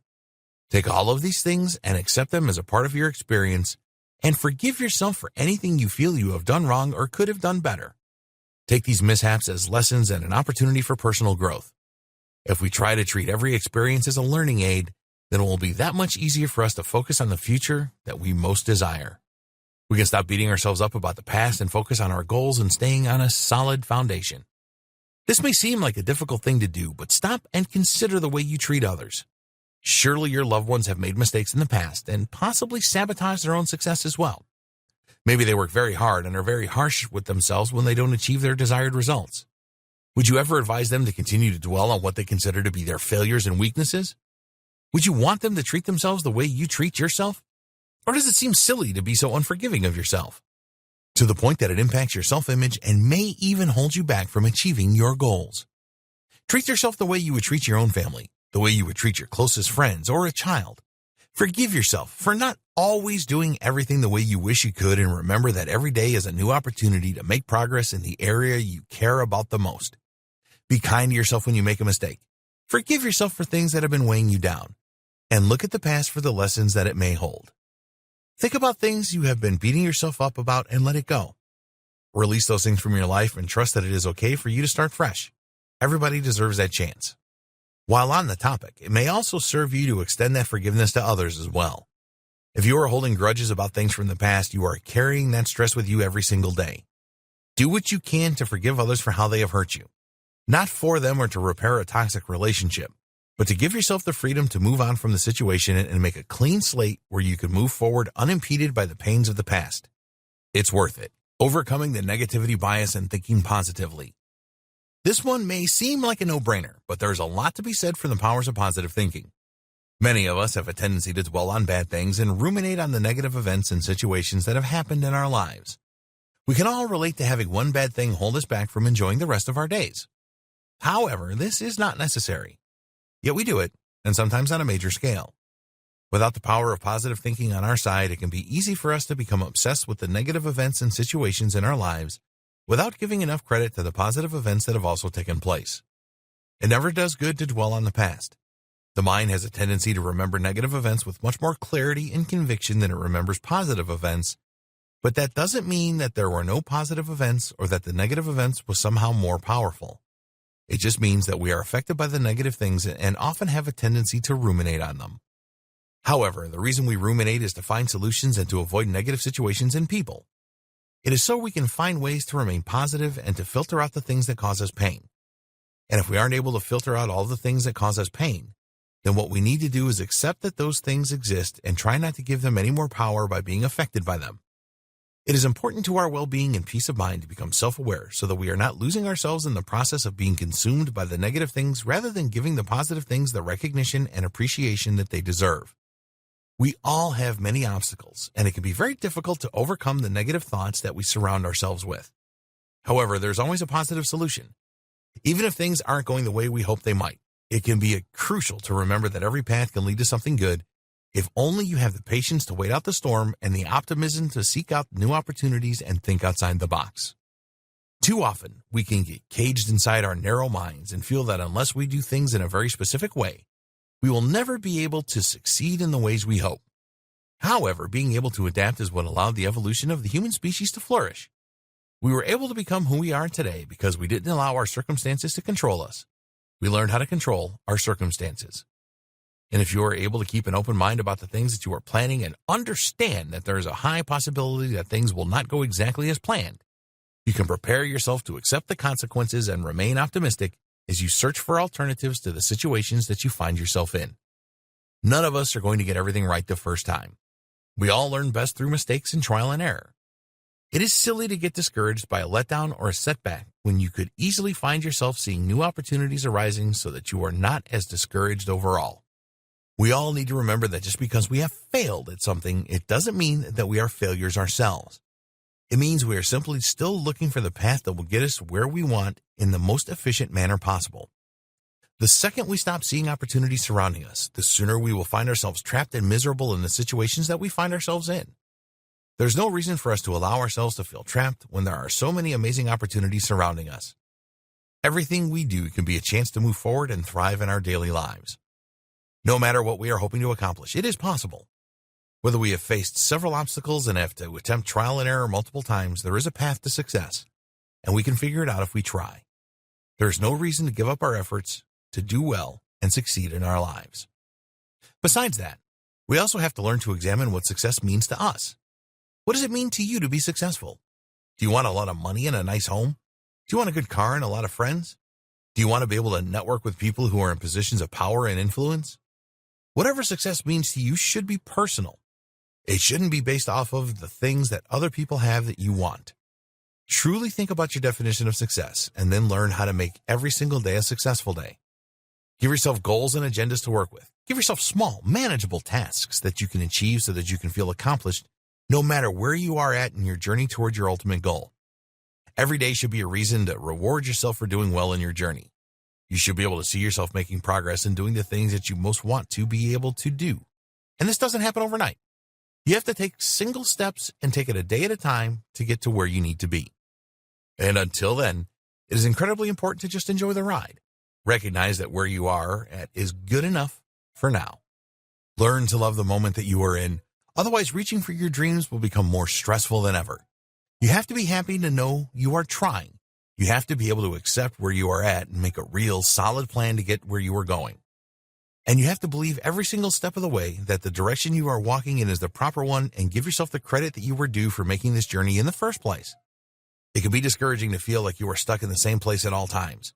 It can be miserable to know that you haven't got the resources you need yet to do the things you want to do the most. But don't let those things get you down. Think about the big picture by thinking about the little picture. Think about what you are doing today, right now, to make a difference in your life and the lives of others. Think about every consequence to the choices you are making and know that no matter where you end up, you have done well because you have made conscious choices to move forward. And sometimes that has to be enough. If you keep a positive attitude, the stress will no longer be a burden that is depressing and that holds you back.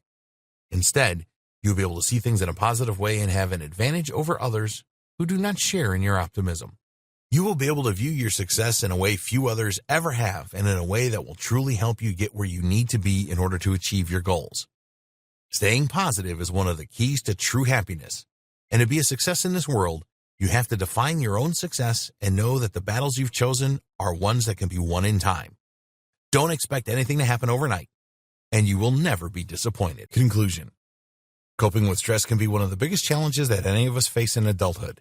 It can be very difficult for us to learn how to manage each little piece of our life and unify them so that they flow in a natural and comfortable way.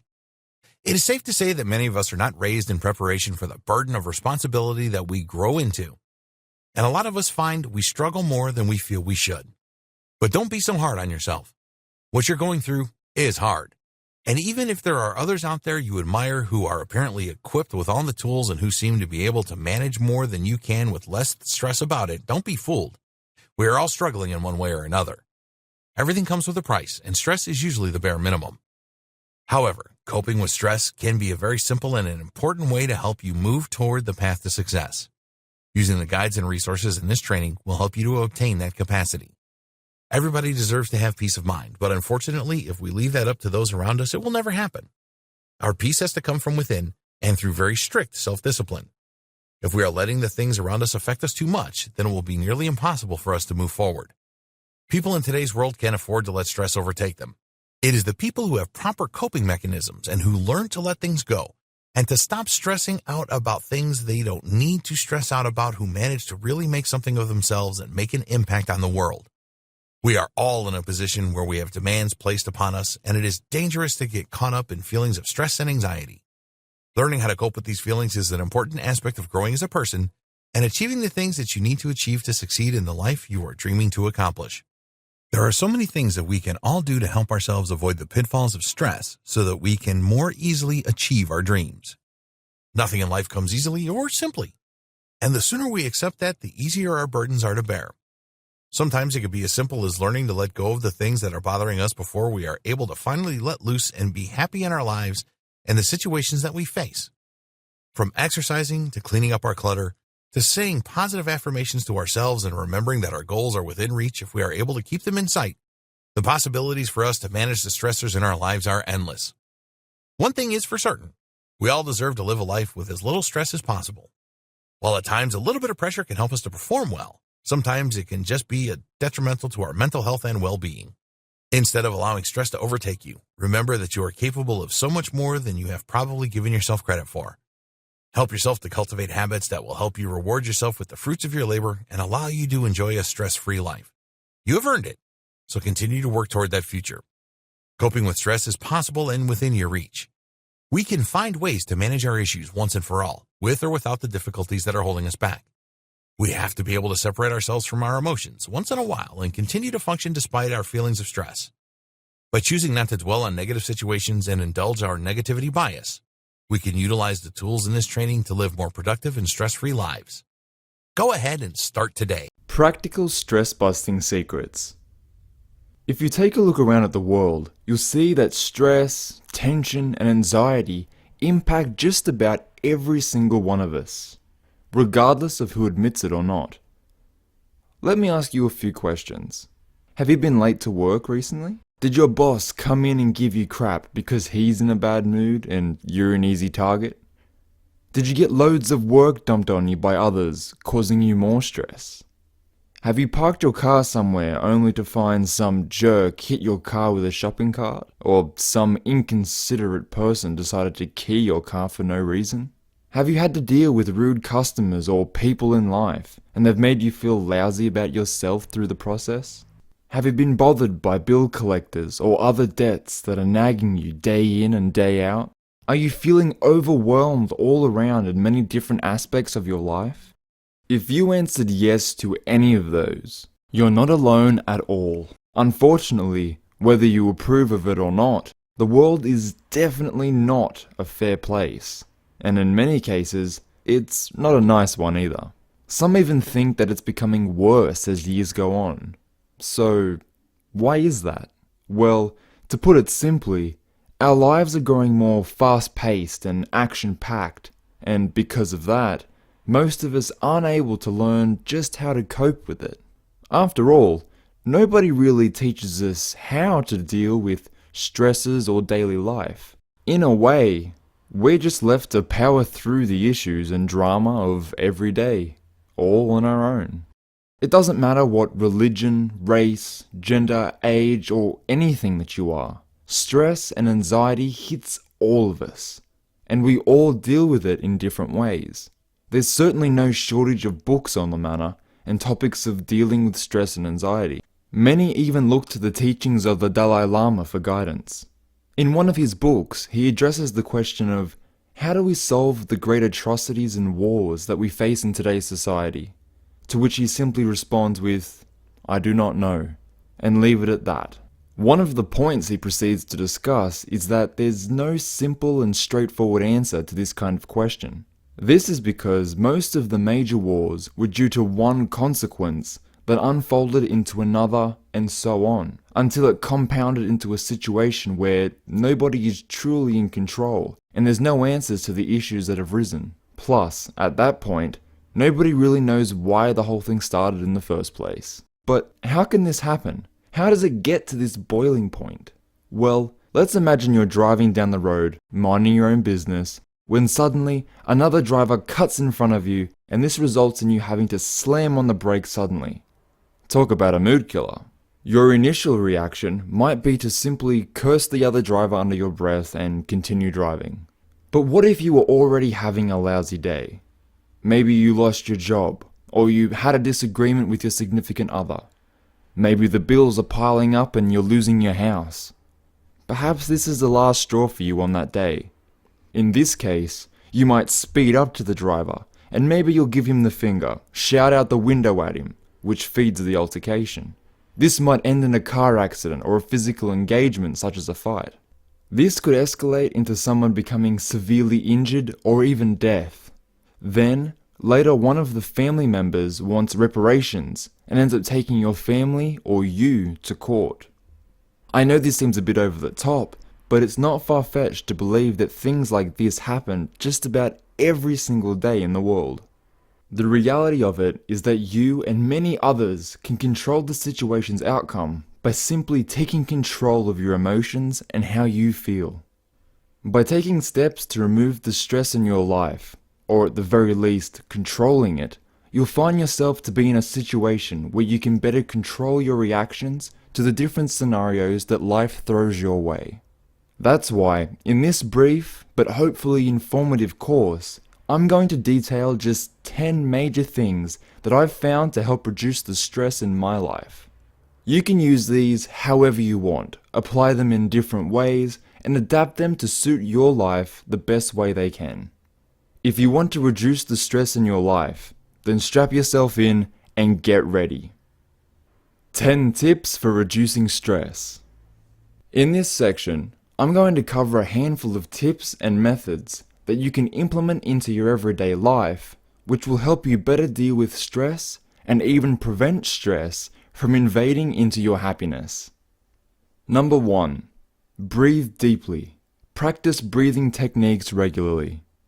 A lot of people seem to overlook how easy and useful this tactic can be for relieving stress, especially in the heat of the moment. I know the advice, take a deep breath, may seem cliche, but it really does hold true when it comes to stress. Take a minute or two break from life to focus on your breathing. Sit up straight and close your eyes if possible, and put your hand on your belly. Slowly inhale through your nose, feeling the breath of air start in your abdomen and progress its way to the top of your head. Next, reverse the process as you exhale through your mouth. It's been said that deep breathing counters the effects of stress by slowing the heart rate and lowering the body's blood pressure. Buddhist monks have been known to be very conscious of deliberate breathing during meditation because of this. Another method you can use is to sit up in your chair with your feet flat on the floor and your hands on top of your knees. Breathe in and out slowly with deep, full breaths, while also concentrating on your lungs as they expand and contract in your chest. Many doctors and researchers have actually found that shallow breathing is consistent with increased stress, and deep breathing fills your blood with oxygen and in turn helps to center your body and clear your mind. Number 2. Meditate for a period of time in the morning and evening. It should come as no surprise to you that meditation is an excellent way to help relieve your stress. When performed correctly, it should release your mind and allow you to focus on peace. Many people struggle with meditation at first because it can be a little tricky. And in all honesty, it does take a little bit of time to learn. There's many great articles and even courses on how to meditate, but you can easily get started by simply sitting in the corner or somewhere peaceful, closing your eyes and listening to music or soaking in the sounds around you. Some meditation gurus will even encourage you to listen to those natural sounds during the process, and to even burn some sort of incense to help break the stress that's present in your body. Number 3. Listen to music that promotes your chilled out mood. Listening to the right music is super important when you're trying to reduce stress in your life and find your inner balance. Some music can in fact heighten your stress levels when you listen to it. One type of music that researchers have proven to help stress levels is Baroque music. This music is based around a tempo of 60 beats per minute, which, coincidentally, is about the rate that our heart should be. Baroque music has actually been shown to increase the alpha waves in both the left and right sides of your brain, which assist in improving your learning ability, calmness, and even your creativity. Because of this, Many corporate trainers have now incorporated this style of music during memory training sessions to better assist their students in improving both their comprehension and their memory. Of course, you should focus on the kind of music that you like and which brings comfort to you. So this point will be different depending on who you are and what your tastes are. Number 4. Exercise, even if it's just for a minute or two each day. Listen, exercising doesn't have to be powerlifting at the gym or training for some sort of marathon event. A simple short stroll around the office or block, or even just standing up to stretch during a break at work, can oftentimes be just the immediate stress relief you need in some situations. Getting your blood flowing releases endorphins and can actually improve your mood almost instantaneously. If you find that you have more time to exercise, that's even better. They say that exercising for 30 minutes per day is one of the best things you can do for both your mind and your body. Not only does it help you keep fit, but it also gets the blood pumping around in your body. While you're doing exercises, there's chemicals being released from your brain that can elevate your mood. Number 5. Make it a point to eat right with a healthy diet. Studies have linked that stress levels are directly impacted by a proper diet. The problem is that when we're overwhelmed and stressed out, we often ignore healthy eating habits. This results in eating sugary, fatty snack foods as a quick pick-me-up to satisfy our hunger and even our mood. Try to avoid sugary snacks and plan ahead if possible. Fruits and vegetables are obviously a great choice, and fish with higher levels of omega-3 fatty acids have also been shown to help reduce the symptoms and levels of stress. This means that a tuna sandwich is truly beneficial to both your mood and your brain as well. Number 6. Try to drink at least 8 glasses of water per day. I'm sure you know this already, but without water, humans and most living things can't survive. After all, it's been said to be one of the most precious resources that we possess on the planet.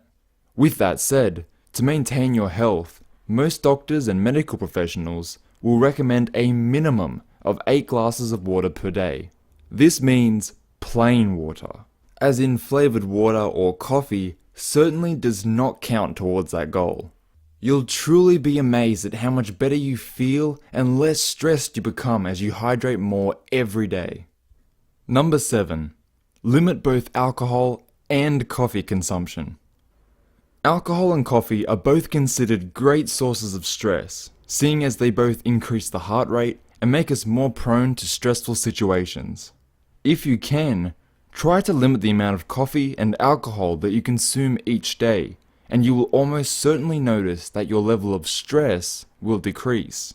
Some researchers say that consuming 1 to 2 glasses of alcohol, like a red wine, per day can be a healthy choice. But since we're focused on reducing stress, it's a good idea to consult with your doctor or physician to check if this is the best decision for you. Another thing to be cautious about is that caffeine can often give you a high, which you'll become dependent on over time. This certainly won't be beneficial towards reducing the amount of stress that's present in your life. Number 8. Schedule breaks throughout your day. We all know how stressful work can be, whether it's the environment, the co-workers, or the tasks at hand. It can all add up rather quickly. One of the biggest blunders that people make in their work life is to neglect taking breaks throughout the day to refresh the mind. In actuality, there's no real legal business on the planet that will require anybody to work 24 hours per day non-stop. Researchers have actually proven that if you don't schedule at least 1 hour for a break every day, you're far more likely to have health issues over a prolonged period of time. Always remember that life is truly short in the grand scheme of things. Don't waste all of your time on work. Take the time to go out and enjoy your day regardless of where you are. Make sure that you schedule a number of short breaks during the workday. Even if you just take that time to go outside for 5 minutes to get some fresh air and a drink. That sort of break will help you to clear your mind and allow you to prepare yourself to tackle the rest of the work for the day. Number 9. Identify at least one good thing that happened today. This will definitely sound a bit generic in terms of advice and tips, but it's such solid advice that if you haven't started doing this, you really should consider it. Every evening, all over the world, families and or friends congregate in the evenings or after work and vent about their day and the events that it was made up of. However, instead of creating a negative atmosphere from the moment you walk in the door and sit down, try starting off on a different vibe. Do this by exchanging good news and things that were positive about your day. It's really not difficult at all to address the good things that happened in life, and as a result, you'll find yourself more grateful for the things you have. You'll also find that you're better able to face stresses and other unfortunate occurrences in your day. Number 10. Be prepared. Prepare for tomorrow and the future. It's true that nothing can be more stressful than walking into a situation being completely unprepared. That's why you should invest some time every day towards getting ready for the following day. This could be as simple as drafting up a short to-do list and even cleaning up your environment and living area before you settle down for the evening. Knowing that you have all of the different bases covered means that you'll be far less likely to fret about things that need to get done in the evenings or when you're not busy with work and other stuff. By better preparing yourself and organizing your life, you'll give yourself a better sense that you're fully in control of the situation and can handle it. This truly does set a positive tone for the day, evening, and future days, which in turn can help you to get far more accomplished. Closing words. At the end of the day, recognizing that you're going to face different stressful scenarios every single day in your life is just part of living. The real trick is to address life in a way that makes these events more digestible and easy to deal with. Stress is seriously a silent killer in today's society, and it's definitely not going away anytime soon, if ever. Many people end up suffering from major health complications that stemmed entirely from the stress that their lives became overwhelmed with. In a lot of cases, it can even shorten the overall lifespan of the individual. While there is definitely no shortage of stresses in life, there are many things that we can do to tackle them and nip them at the bud. If you take these 10 tips to heart and try to implement them and adapt them to your own life and living style, I can promise you that you will notice a decrease in stress. You'll find that you're better able to deal with situations and react to them in a more positive manner. Coming into this short course, you may have been desperate or dealing with a lot of stress. Maybe you were just curious. Regardless of how you ended up here, I want to take a minute to thank you for going through all 10 of these tips. In closing, I wish you the best of luck in dealing with stress in your life. And always remember that life is short and valuable. Don't take anything for granted. Take a moment to breathe in deep and appreciate the little things in life. If you deal with stress in the right way, you'll end up living a longer and less stress-filled life. That in itself makes it all worth it to develop better stress habits. Thanks again for going through this course, and good luck.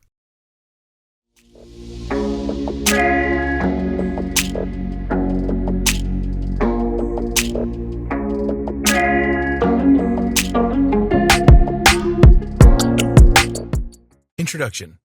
Everybody compares themselves to other people and have been doing this since they were a child.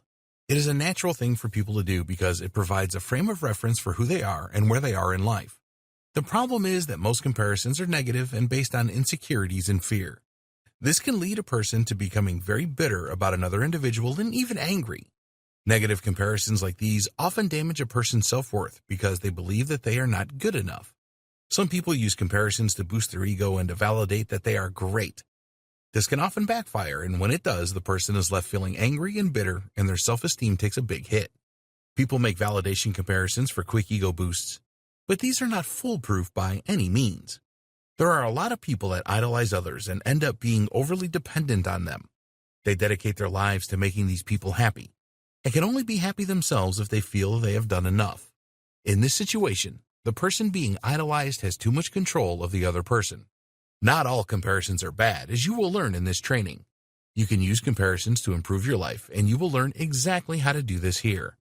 The aim of this training is to move you away from negative comparisons and start using positive comparisons to make your life better. Why we compare ourselves to others.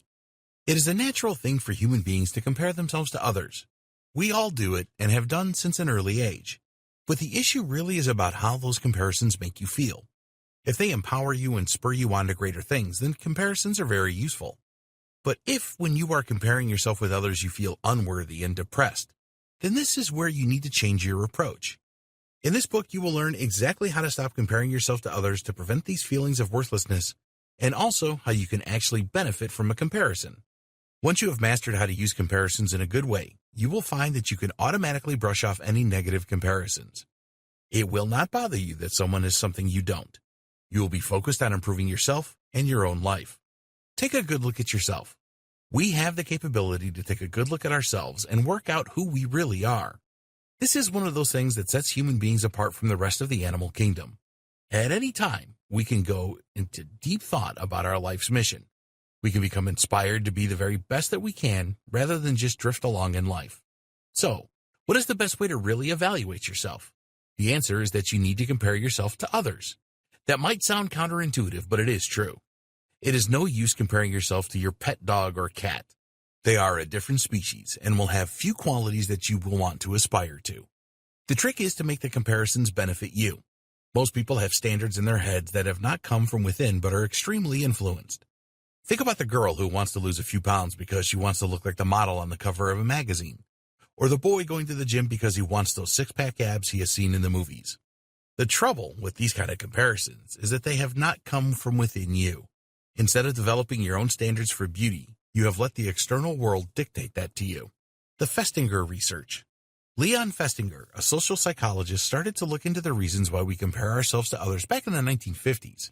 After a lot of research and different studies, he came to the conclusion that people compared themselves to others for two main reasons.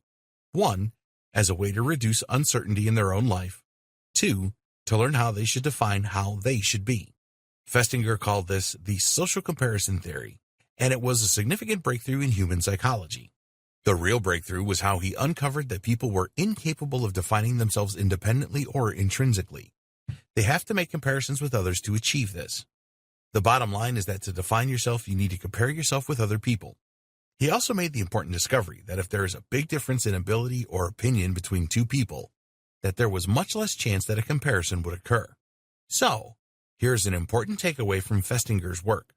The more we think that a person is similar to us, for whatever important reasons, the more likely we are to want to compare with them. Here's a common example. At work, you are far more likely to compare yourself to someone who works on your team, an equal, than you are with the owner of the business or the CEO. If you play amateur soccer, then you will compare yourself to other players in your league much more than you would with Lionel Messi. The difference between an amateur soccer player and Lionel Messi is vast, but the difference between another amateur player is probably not that much. It is a lot more realistic for you to achieve the level of the other amateur player than it is to emulate Messi. It was also discovered by Festinger that when a person stops comparing themselves with another person where they experience pain from not being like them, that they are highly likely to be hostile with this person. When you stop comparing yourself to another person that makes you feel down, then the way that most people deal with this is to tear down their feelings towards that individual. Often you will substitute another emotion, such as anger, to replace the negative experiences of the comparison. Can you relate to this? Have you ever stopped comparing yourself to another person because this was too painful for you, and then turned against the individual? If you did this, then you are certainly not alone, as it is a very common practice. The final conclusion from Festinger's work was that if we feel that a person or group of people are very important, then we will exert a lot of pressure on ourselves to try and conform to the opinions and abilities of this person or group. So, for example, if you've joined a power spin class at your gym, you could feel that it is far more important for you to put in the maximum effort there than you would if you were to meet some cyclists on the road. You see the spin club as an elite group that you need to aspire to, whereas the cyclists on the road hold little importance for you. In fact, the spin class is so important to you that you pay your hard-earned money to be a part of it, and so does everyone else in the class. Why you compare yourself to others? At this stage, you may be thinking that all that we have discussed so far is obvious, and you would be right. But why do you keep acting in this way and experiencing negative emotions when comparing yourself to someone else doesn't work out well? Well, you do this for two reasons. One, you want to know just how good you are. Two, you want to improve yourself. These reasons are extremely important, and later we will discuss how you can make comparisons that are healthy for you rather than those that are not. In the next video, we will discuss why comparing yourself to others can be a bad thing, the dangers of comparing yourself to others. Insecurity and fear are the main reasons that we compare ourselves to others. This can lead to a lot of problems in our life, which we will explain in detail in the next video. What are we afraid of? Well, most people believe that if other people really knew who we were, then they wouldn't like us, let alone love us. The insecurity part is our failure to see the true value that we have to offer. We can either undervalue ourselves or overvalue ourselves. If you think that you have very little value as a person, then craving the approval of others is very likely. In a situation where you think you are more valuable than you really are, then you can often use others to validate this. We focus on the wrong things. When we reach adulthood, we are far more likely to become aware of our own shortcomings and thoughts about ourselves. Once this happens, they become a major focus for us. All around us are social pressures to grow hair if we are balding, get six-pack abs if we are looking flabby, and make our teeth whiter, for example. Being bombarded with these messages each day often brings a lot of pain to people, and really doesn't do much to make a positive change in our lives. Our self-esteem takes a nosedive when we are confronted with these things, so we just feel like giving up and staying the way we are. People tend to live with a number of different paradoxes. The fact is that we are good enough, but we can always get better. There are actually advantages to comparing yourself to others if you do it right, and we will cover this in a later video. You have to consider this question when you compare yourself to others. Is your comparison with others based on insecurity and fear, or is it because you want to improve yourself? Let's take a look at each of these in turn. Comparing yourself to others based on insecurity and fear. So many people do this, but it is not a place that you want to be. This is likely to do you a lot more harm than good. A few years ago, you might have heard this called coveting what others have. How do you feel about the following scenarios? Someone that you work with and know very well gets promoted before you do. Do you feel angry about this? Your neighbor has a better car than you. Does this make you feel jealous? An old friend has developed a specific talent which has enabled them to set up their own business and make a lot of money. Do you feel resentful about this? If you feel very strongly that you deserve more out of life than you are currently getting, then this can drive fear within you that you are just not good enough. Why should a person that joined your team after you did get promoted before you? Why should an old friend that you went to school with who was no brighter than you now be making much more money than you? When you have strong feelings like this, then it is very easy to become bitter and feel discontented. This can easily lead you into a pity spiral, where you start to feel sorry for yourself often and lose your passion for life. Another danger of being bitter is that you can start to think bad things about the person who seemingly has more than you do. You know them very well, and they just don't deserve to be making more money or having a nicer car than you. If bitterness really gets a hold in your life, then your anger levels will rise significantly. You can start thinking evil thoughts like wishing harm on another person that has more money than you, or hoping that someone steals your neighbor's car, for example.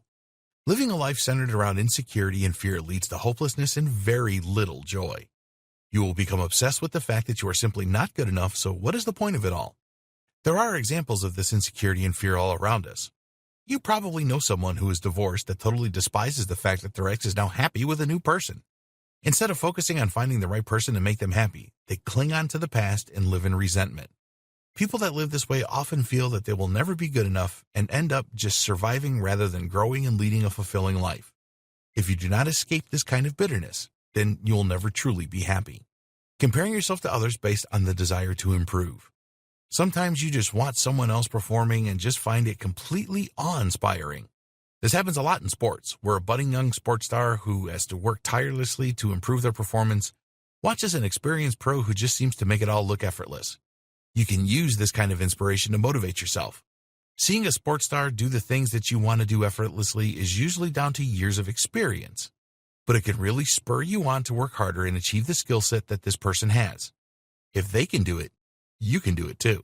Of course, there is another side to this coin, and that is becoming resentful and bitter towards the sports star or whoever you are in awe of. You need to learn to use a comparison positively rather than negatively. Don't fall into bitterness and resentment. Go for inspiration instead. You let others drive your behavior. Another downside of comparing yourself to others for the wrong reasons is that you put your life in their hands. You need to be on par with them or better to feel happy and contented. This is a very undesirable situation. Here is a reality check for you. There are always going to be people that are better at some things than you. And on the flip side of the coin, you are going to be better than them at other things. In a later video, we will show you how you can focus on the most important person in the world, you. We will show you how to concentrate all of your thoughts on loving yourself more, raising your self-esteem and boosting your self-confidence. In the next video, we will look at how you can choose to make healthy comparisons with others that will help you. How to make healthy comparisons. You've learned a lot so far. You know now why we make comparisons with others and the dangers of making the wrong type of comparisons. In this video, we will discuss how you can make comparisons with others that are actually beneficial to you. It starts with intention. If you want to make healthy comparisons, then you need intent. You are consciously choosing to compare yourself to someone else for a positive reason. It has nothing to do with envy or any other negative emotion that will make you feel terrible. You can choose a person currently living or dead for your healthy comparison. As long as there is information about them that will help you to change the way that you think and behave for the better, then it doesn't matter. Your intention is always to learn from these people so that you can make better decisions in life. As you move from one situation to another, you can think of yourself, how would the person that I'm comparing myself to handle this situation? If you really know a lot about them, then you should get the answer you are looking for. You're not limited to just making healthy comparisons with just one person. Nobody is good at everything, so you can have a number of people that you compare yourself to in different situations. It all depends where you want to be as a person. Know what is going on around you. The second step to making healthy comparisons of others is to listen to and watch what is going on around you. Are there politicians or other intellectuals that you will not pay attention to because you do not agree with their point of view? Or maybe you don't like a particular sports star who is at the top of their game, so you ignore them? We do not recommend that you do this.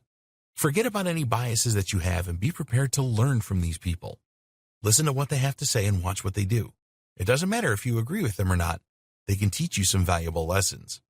Look for leaders in your field and listen intently to them and watch how they behave. Doesn't matter if you agree with their philosophy or not, because you can use this to determine some of the things that you do not want to do. And of course, you might learn some good things from them too. You will always win by doing this. Become an avid reader. Do you read regularly? This doesn't have to mean buying books, as there are plenty of inspiring and helpful online resources that you can learn from. When was the last time that you read an inspirational blog post about a topic of interest that could help you to improve your life? Today, you can find videos about all kinds of subjects that you can learn from. A lot of people prefer to watch a video and make some important notes than read a lot of text. That's fine. Just do what works for you. Another great way to improve your life through healthy comparison is to take training courses.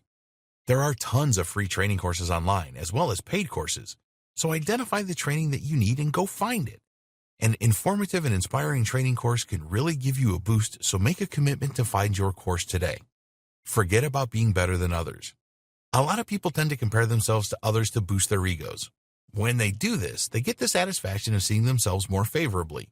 If you do this, then we recommend that you stop this practice right now. Why? Because this will not help you grow. It will give you a temporary feeling of satisfaction at someone else's expense. You're not trying to improve yourself by making these kinds of comparisons. It just gives your self-esteem a bit of a lift, but not in the right way.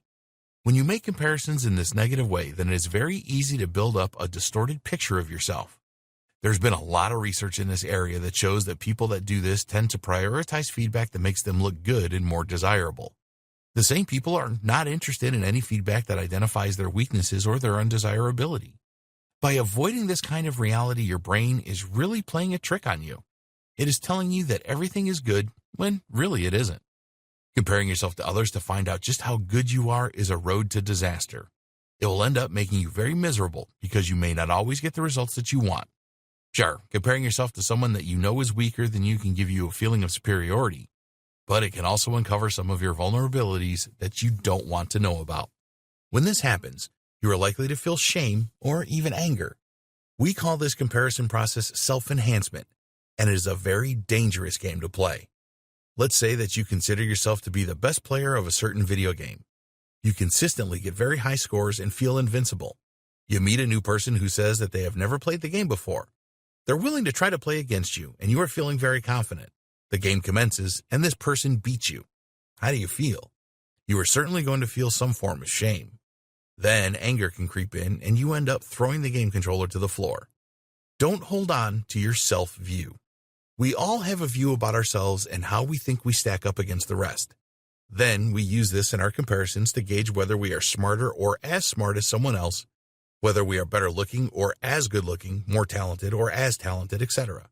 You have formed this self-view of yourself over many years, and it all started in your childhood. The opinions that you have formed about yourself are an essential part of your self-esteem. Your self-view is absolutely critical to you. It defines the way that you see the world and helps you to make sense of everything. We will do almost anything to protect our self-view, but the problem is that it can make your comparisons with others very negative. These pre-existing opinions you have of yourself are always working when you make comparisons. It is the reason that you make the comparisons in the first place. So, the tendency is for you to make a lot of comparisons so that you can confirm your self-view. If you believe that you are a great public speaker, then you will look for ways to verify this. What you don't want to hear is feedback that you still need to sharpen your skills. But what if you could be accepting of this kind of feedback? What if you have the belief that you can always learn something new and that you are not the finished item? This may be extremely difficult for you to take on board at first, but it will help you to make much healthier comparisons. In the next video, we will look at ways that you can take small steps to make big changes when it comes to comparing yourself to others. Small steps for big changes. To really get the best out of your comparisons with others, you need to have strong self-esteem. If you are experiencing negative reactions from a lot of your comparisons, then your self-esteem is going to need some work. Changing the way that you use comparisons with others is going to take effort and persistence. It is not going to happen overnight, and there is no magic formula. But if you follow the advice in this book and take small steps every day, then you will get there and improve your life to no end. Compare yourself with yourself. As most people mature, they tend to naturally develop a stronger sense of who they are and compare themselves with others a lot less because they don't need to. But usually this is not a perfect scenario, as there will still be some areas that they feel the need to make comparisons about. What we are asking you to do is to make a commitment to compare yourself with yourself and forget about others. What does this mean? Well, it is all about making the decision that you are just going to please yourself and that you will be the judge of what is good and what is not. When you make this transformation, you will empower yourself and it will motivate you to achieve more and will also be therapeutic. You are not trying to compete with everyone else, and you can set yourself realistic and attainable goals that really just matter to you. It is best to treat this transformation as a journey. Every day you will take small steps, and when you achieve victories on your journey, then you will celebrate them. By making this change, it doesn't mean that you cut off comparing yourself with others to improve yourself. Far from it. Once you decide to be yourself, then everything changes. You no longer have to seek the approval of others to be happy. In today's world, there are many influences that are seeking to turn you into something you are not. It is a major achievement to be yourself. Give yourself consent to feel inferior. Eleanor Roosevelt said, "No one can make you feel inferior without your consent." This is very true. By comparing yourself to others in a negative way, you are giving your consent to feel negatively about the outcome. You are violating yourself by making these comparisons, but you chose to do this, so have provided your consent. So, give yourself the consent to be the best you that you can be instead. Set your own agenda and take responsibility for your life. Tackle any challenges that you face head-on and revel in the personal victories that you experience. Just accept the fact that there will always be people that are better than you at something, and conversely, you will be better at something else than they are. At the end of the day, it really doesn't matter. Planning your journey and focusing on making the progress that you want to achieve is all that matters. Change the biggest idol to you. We all have idols in life, people that we admire and look up to. There's nothing wrong with this if you learn from these people to improve yourself. What we want you to do here is make your biggest idol yourself. Not just who you are today, but the person that you have the potential to be. Strive to become a role model for yourself. Stop dwelling in the past and focus on today and the future. It doesn't matter what happened to you in the past. What you couldn't do yesterday, you can do today and tomorrow. Believe that other people cannot judge you properly because they have no idea what your life journey is all about. Forget about what others are doing and make your life a whole lot easier. The important thing is to keep doing you. Focus on your own progress. If you have a goal to lose 20 pounds and are just starting out on this journey, there is no point comparing yourself to someone that has the same aim but is well into their journey if this is going to make you feel depressed. It is a good thing to do if it will inspire you to make a great start and keep going. You need to assess what works the best for you. We are all different, and what motivates and inspires you can be totally different to everyone else. Never wish that you had someone else's life. A lot of people do this, and it just drives them into a negative spiral. Take responsibility and just focus on your own journey. Each minute that you spend wishing you had someone else's life is a minute of your own life that you have truly wasted. Don't waste any of your precious time on this. Take ownership of your life and live it to its fullest potential. Define success your way. You may not realize this, but you have already achieved a lot in your life. A lot of people define success as what they have and overlook the fact they have had to overcome a lot of challenges in their lives. There's a lot of power in taking a look back at the things that you have overcome in your life. This will give you great perspective on just how far you have come and how much you have grown. When you were younger, you probably worried a lot about a number of things in life. Will I make good money? Will I find my ideal partner in life? Will I have the things that I really want? Will I be able to drive a car and have the freedom to go wherever I want?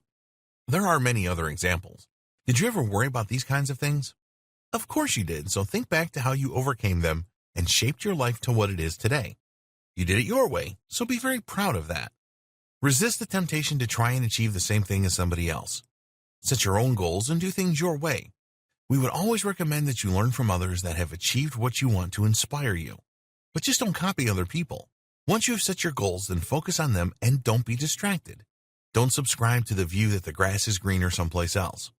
In the world of making money online, there are new courses available every day.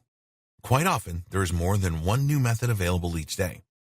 The creators of these new methods will set you on the grass is greener approach. They will tell you that what you are doing now is not the best way to go and that their way is better. This is known as the shiny object syndrome. Usually the only people that do well from this are the people that create these new products. Just because a particular method worked well for someone else does not mean that it will work well for you. So if making money online is one of your goals, then choose one method to do this and forget about everything else. If this method doesn't work out as you want it to, then you can look around for another. We're not saying that you shouldn't learn from others here. If you go down a particular path to achieve a goal, then we absolutely encourage you to get the right training and use the best tools for the job. What we are saying is that you should focus on one thing before you move on to another. In the next video, we will discuss how you can learn to love yourself more so that you do not need to be overdependent on what others think about you. Love yourself more and stop being overdependent on others.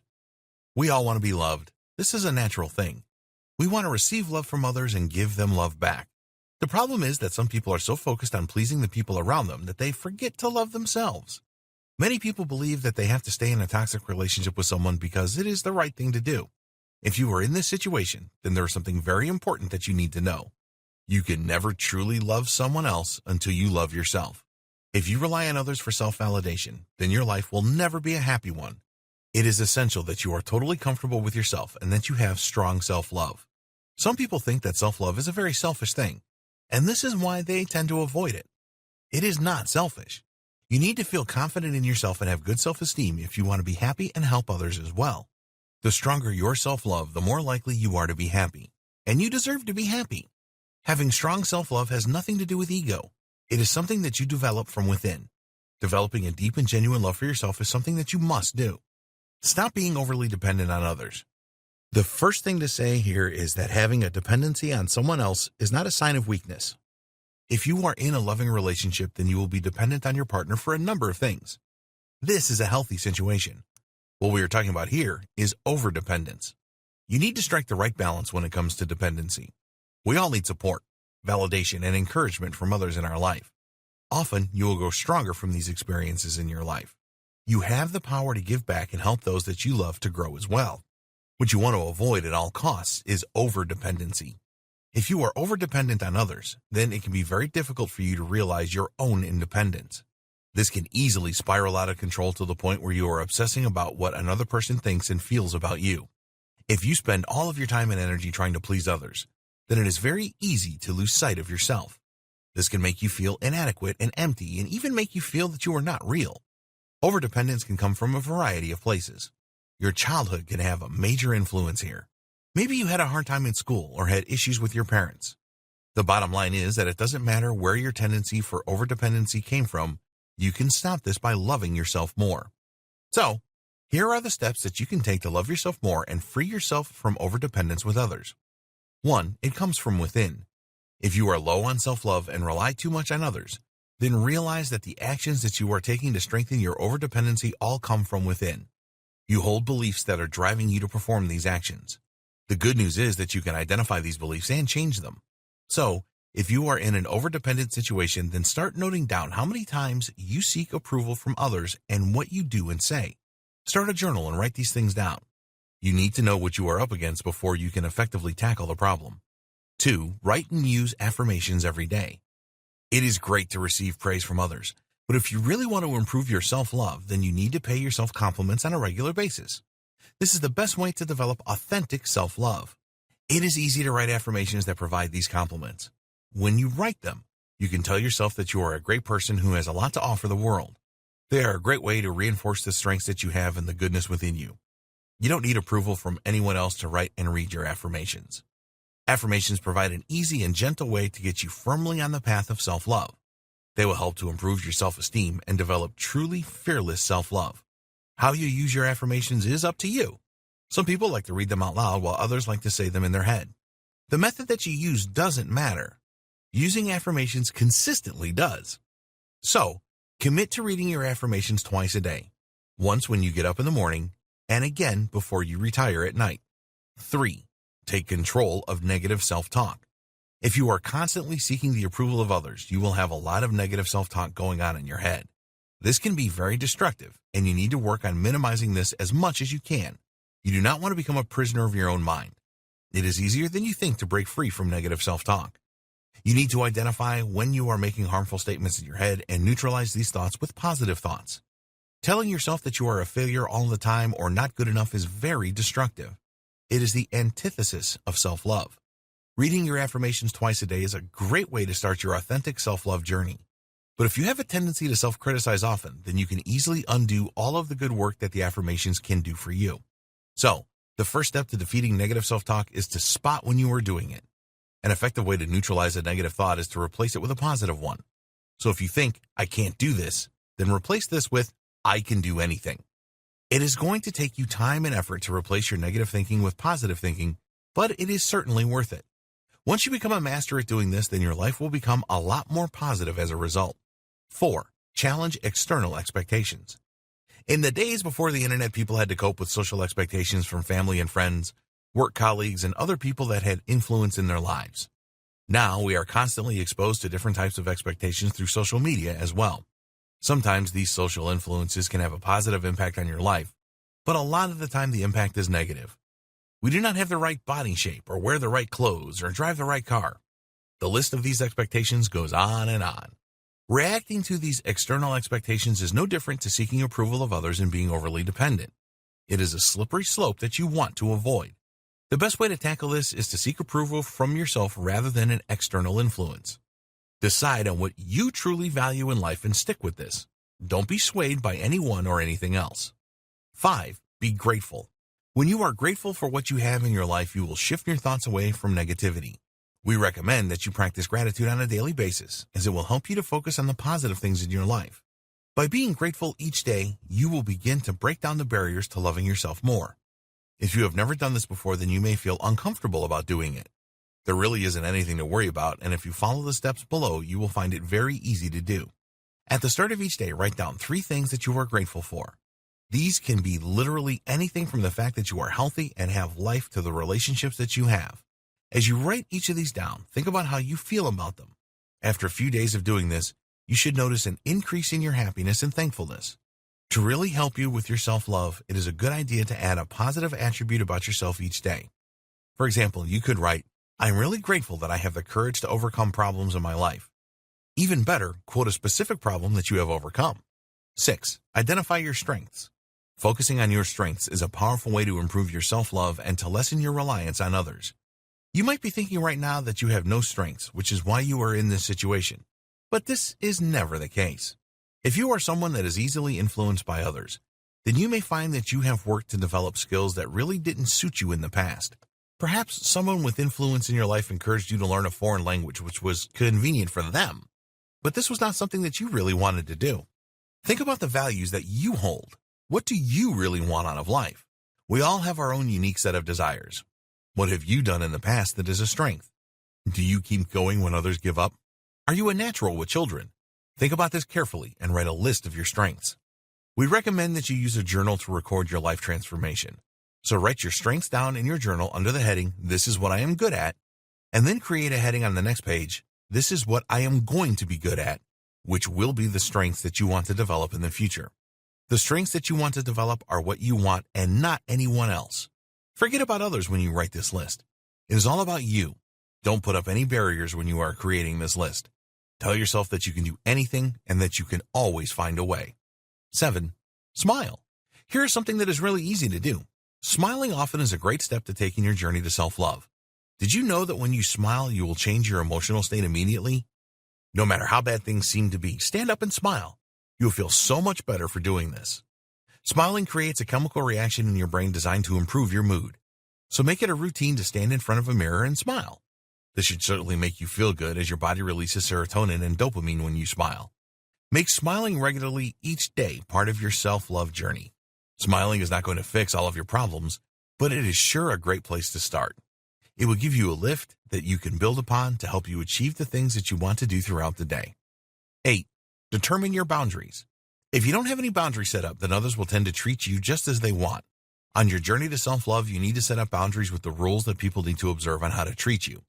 It is all about creating a healthy relationship with others and with yourself. Your boundaries specify what you will allow in your life and what you won't. There are emotional and physical elements to boundaries, and at the end of the day, your boundaries are there to keep you safe. After you have established your boundaries and communicated them to others, then it is really important that you hold firm with them. If people attempt to violate your boundaries, then you need to let them know in no uncertain terms. As an example of a boundary, you can imagine that you spend too much time on social media. So, you decide on a boundary that will limit the amount of time you spend on social media each day. This is excellent for self-control and self-discipline and will help to improve your self-worth. As you create these healthy boundaries for yourself and stick to them, you will find that your self-love will grow as a result. So, take the time out to think about the personal boundaries that you want to set up and that you want others to respect. Record these in your journal and make them happen. In the next video, we will look at how you can boost your self-esteem so that you can stop worrying about what others think about you. Boosting your self-esteem. The best way to stop worrying about what others think about you and being overly dependent on someone else is to raise your self-esteem. If you are suffering with low self-esteem, then you will lack the motivation to change your situation. But when you see the easy tips below, it will give you the chance to put a halt to the low self-esteem vicious cycle. Although the tips are easy to understand and apply, you need to accept that it is a process and will take time to see results. You need to be persistent with your efforts and you will be rewarded. So, here are 12 tips to give your self-esteem a much-needed boost. 1. Make a list of what you have achieved to date. Don't even think about saying that you have never achieved anything in your life. This is just your low self-esteem doing the talking. All of us have accomplished more things than we give ourselves credit for. So, get out your journal or a blank sheet of paper and write down those things that you have achieved that make you feel really proud. Think about achievements at school or college, passing your driving test, helping somebody who needed it, mastering a skill, etc. It doesn't matter if the achievement seems small to you, just write it down. Spend quality time doing this and don't rush it. If you are struggling for ideas, then ask your family or a friend that really knows you to help. When you have finished your list, review it and wallow in the glory of your past achievements. 2. What are your values? Think about the true values in your life. Forget about any values that have been forced on you by others or the media. What is really important to you? The point of doing this is to check to see if you are living by your true values. Quite often, people that worry about what others think do not live their lives in alignment with their true values. If you find any discrepancies, then decide what you are going to do to put this right. Record this in your journal. This is a very liberating thing to do, and we urge you to do it. When you live by your true values, your self-esteem will go way up. 3. Get creative. Creativity is a great way to get your juices flowing and raise your self-esteem. It will stimulate your brain and you will feel so much better after performing a creative task. Again, please don't say that you are not at all creative. We all have a level of creativity and you can develop this further. So, what will you do that is creative? Write a short story or a poem? Create something on your computer like a drawing or a logo. Did you used to play the piano as a child? If so, then find a keyboard that you can use to create a new tune. Do anything as long as it is creative. 4. Identify limiting beliefs and eradicate them. This is something that will take time and effort to do for sure, but you can really benefit from this, so we highly recommend that you make a commitment to follow through on this. A limiting belief is something that will hold you back in life. This could be about money, your ability to do something, and a number of other things. The best way to identify limiting beliefs is to act when you have a negative thought about yourself. Rather than just accept this limitation, you need to challenge it to find out where the thought came from. So, if you have a thought like, "You will never be able to do that," then try and identify where this comes from. Did you hear this as a child regularly when you were growing up? Perhaps someone that had a lot of influence over you told you that you need to know your limitations and accept them. These are examples of limiting beliefs. Once you have identified them, you can use techniques to replace them with empowering beliefs. 5. Get out of your comfort zone. One of the best ways to give your self-esteem a boost is to get out of your comfort zone. What does this mean? Well, we all have things that we feel comfortable doing in life. If someone asks us or you challenge yourself to do something that you have never done before, then this will take you out of your comfort zone if you do it. This can literally be anything. The reason that this works is that you will feel a great deal of satisfaction and pride achieving something that you didn't realize you could do before. It increases your confidence to go even further outside of your comfort zone. So, think of something small that you can do today. If you don't normally say hello to people that you come across in your day-to-day life, then try smiling and saying hello politely. Or why not create a website for yourself using the free tools that are available? Choose something and then complete it. Then do something else and build your self-esteem. 6. Leave the past behind. Many people live in the past. They are haunted by mistakes that they made, and this keeps their self-esteem low. So make a commitment that you will stop dwelling in the past and look forward instead. If you need help from a trained counselor to achieve this, then do that. We've all made mistakes in the past and done things that we are not proud of. The best thing to do is learn from this and move on. If you feel yourself drifting back into your past, then say to yourself, "This is gone and I am focused on the future now." It will not be easy at first, but keep persevering with this because it will set you free. 7. Provide your help to others. In a previous section, we asked you to identify your strengths and talents. Use the skills that you have to help someone else.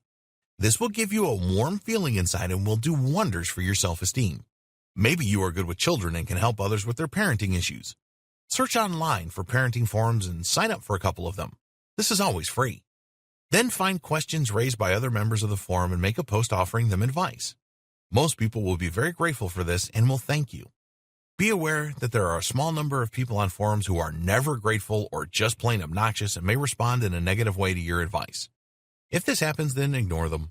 You will find most of the members are not like this at all and will respond positively to you when you try and help. 8. Get inspired. Instead of watching nonsense on the TV, read an inspirational book or something online. There's a ton of stuff available. If you prefer to watch videos, then go on YouTube and find something inspiring. You will be spoiled for choice. The aim here is to lift you up and put you in a great frame of mind. By reading or watching something inspirational, it can give you the belief that you can change your life for the better. This will make you feel a lot more positive about yourself and increase your self-esteem. 9. Avoid negative people. This can be a real tough one because you probably have close friends or family members that always see the negative in everything and will bring you down without even realizing it. If you know some of these doom and gloom merchants, then our best advice is to avoid them as much as you can. Try to find more positive people that you can associate with. Search online for forums or communities that have a positive vibe. Get out and about and increase your social circle by finding people with a positive outlook. 10. Make sure that you look your best. People that have low self-esteem often let themselves go and stop caring about how they look. If you are in this situation, then make a commitment to change and start presenting yourself to the world in a better way. It is amazing the effect that some new clothes or a new hairstyle can have on you. If you are a man and have grown a beard because you couldn't be bothered, then shave it off today. For women, how about a new hairdo or a manicure? Take small steps to improve your appearance and improve your self-esteem at the same time. 11. Tackle your fears head on. Do you have fears that are holding you back? Most of us have. The best way to tackle any fears that you have is to face them head on. So, for example, if you have a fear of public speaking, then just do it anyway. We're not suggesting that this will be easy for you. It is not easy for anyone. But if you have irrational fears that keep moving forward and face them, will you be afraid? Yes, you probably will. But you will feel so great afterwards, and it will work wonders with your self-esteem. 12. Treat failure as part of your development. For people with low self-esteem, failing at something, however minor, can completely devastate them. It sends them into a total negative spiral, and their self-esteem really hits rock bottom. They tell themselves that they are useless, and they will always fail. If you feel like this, then we are asking you to change your thinking. We want you to accept failure as part of your growth and development. Everybody fails, even though they might not want to admit it. Treat any failure as an opportunity for you to grow. You can learn why you failed and move on as a more knowledgeable individual. Don't fear failure. Many famous people failed many times before they succeeded. Walt Disney was turned down by over 300 banks for his Disneyland idea. But he kept going, and the rest is history. It is far better to try something and fail than be fearful and never try anything at all. In the next video, we will look at ways to boost your confidence if you worry about what other people think about you. Give your confidence a real boost. People that are concerned about what others think about them often lack confidence. So, by increasing your confidence, you can become a lot more independent and go your own way. Having more confidence is important for everyone, so if you want to increase your confidence, then you will need to make a shift in your thinking. At the end of the day, it is not difficult at all to boost your confidence, but it is going to take consistent effort and a bit of time. Yes, there are some techniques that will help you improve your confidence almost instantly, and we will cover some of these here. But for the best long-lasting results, be prepared to take a longer-term view. 1. Change your posture for an instant confidence boost. Okay, let's start with something really easy that will change your state and make you feel more confident straight away. If you had to walk into a room full of strangers, how would you do it? Let's say that it is a party you have been invited to and you hardly know anybody. Do you walk into the room with your head down, your shoulders rounded, and with shallow breathing? This is what a lot of people with low self-confidence will do. They think that if they walk around like this, then nobody will want to talk to them, and they can fade away into the background. And guess what? This usually works. But why would you want to do this? It will do nothing for your confidence. Here's what you need to do instead. Change your posture so that your head is up and your shoulders are back and you are breathing normally. Add a smile to your face and then get yourself into that room. Make eye contact with as many people as you can. This change in posture, smiling, and eye contact will give you an instant confidence boost. People will naturally gravitate towards you and want to meet you and talk to you. Your self-confidence will go through the roof when you change your posture this way. 2. Think differently. How do you think if you have made a mistake or done something to embarrass yourself? We all make mistakes and do things that are embarrassing, but the way that you think about these things afterwards is critical for your confidence. Let's look at a common moment of embarrassment for women. A woman uses the bathroom and comes out with her dress tucked into her panties. If the woman was low in confidence, she would spend many nights replaying this situation over and over in her head and call herself all kinds of nasty names. The confident woman will chuckle to herself and think, that was a bit embarrassing, and mark it down as an amusing story and get on with their life. The takeaway here is that unconfident people will overanalyze a situation like this because they are so concerned about what others think of them. Does this sound familiar? What we recommend you do here is to stop this negative thinking cycle dead in its tracks by thinking positively. You need to break the pattern of this negative thinking so you can distract yourself with something else to take your mind away from the incident. Is this easy to do? Yes, it is, but you're going to have to practice doing this quite a lot until it becomes a habit and an automatic reaction. The woman who laughed at the incident had the right approach. Laughter is always good, so if you make a mistake in the future, learn to laugh about it. 3. Stop idolizing others. If your confidence is low, it is easy to think that your flaws are much worse than other people in your social circle. The reason for this is that a lot of unconfident people idolize others by labeling them as perfect. There's nothing wrong with using other people for inspiration, as you will learn in the next video, but you need to do it in a positive way. There's a big difference between seeing the good in someone else and idolizing them. When you idolize someone else, you are naturally going to lower your confidence, so it is vital that you stop doing this because it will prevent you from moving forward with your life. If you find yourself doing this in the future, then focus on your own qualities. Think to yourself, I am very proud that I can spot good character traits in others, repeatedly so that you stop yourself going into an idolizing spiral. 4. Be proud of who you are. If you don't like the same things as others do, then that is okay. You don't have to follow all of the latest trends like others do. In fact, it shows character that some of the meaningless trends that a lot of people follow these days do not sway you. It really doesn't matter that your friends all like a certain type of music and you prefer something else. You need to accept that you are happy and stay true to yourself. Write a list of things that you like and dislike in your journal and get comfortable with your choices. In the next video, we will reveal some advanced tactics for comparing yourself to others in a healthy way. Advanced tactics to compare yourself to others in a good way. You already know that comparing yourself to other people is a natural thing to do. In this video, we will discuss how you can make comparisons that are beneficial to you rather than evoke feelings of negativity. So, let's take a look at the best way to do this. 1. What are your motivations for the comparison? To make healthy comparisons, you need the right intent. Otherwise, you can find yourself at the mercy of unhealthy comparisons. If you don't have the right motivation for a comparison, then it is better not to compare yourself at all. If you admire someone that has achieved what you want to achieve, then your intent needs to be to identify the gap between you in terms of knowledge and experience. You can then use this to plan your next moves. Ignore everything else about the person and just use this information to drive your life forward. 2. Be really curious about this experience and knowledge gap. Once you have identified the gap between you and the successful person, you need to ramp up your curiosity so that you find out every little detail about what you are missing. This requires a deep dive into what the person does and how they achieve their success. Ask yourself a number of questions about the gap. If you cannot find the answers that you need, then be brave and reach out to the person that you are comparing yourself to. Ask them specific questions about how they got to where they are today. Most people like to tell their story and will probably be willing to help you. 3. Do it your way. Always remember that you are not trying to become the person that you are comparing yourself to. What you are looking for is similar results. You are very different to everyone else and will approach things differently to them. It is essential that you embrace these differences and do things your way. Whatever you need to do to bridge the experience and knowledge gap between you and the other person has to be done your way. This is the fastest way to success for you. You can then look back and be proud of the fact that it was all your own work. 4.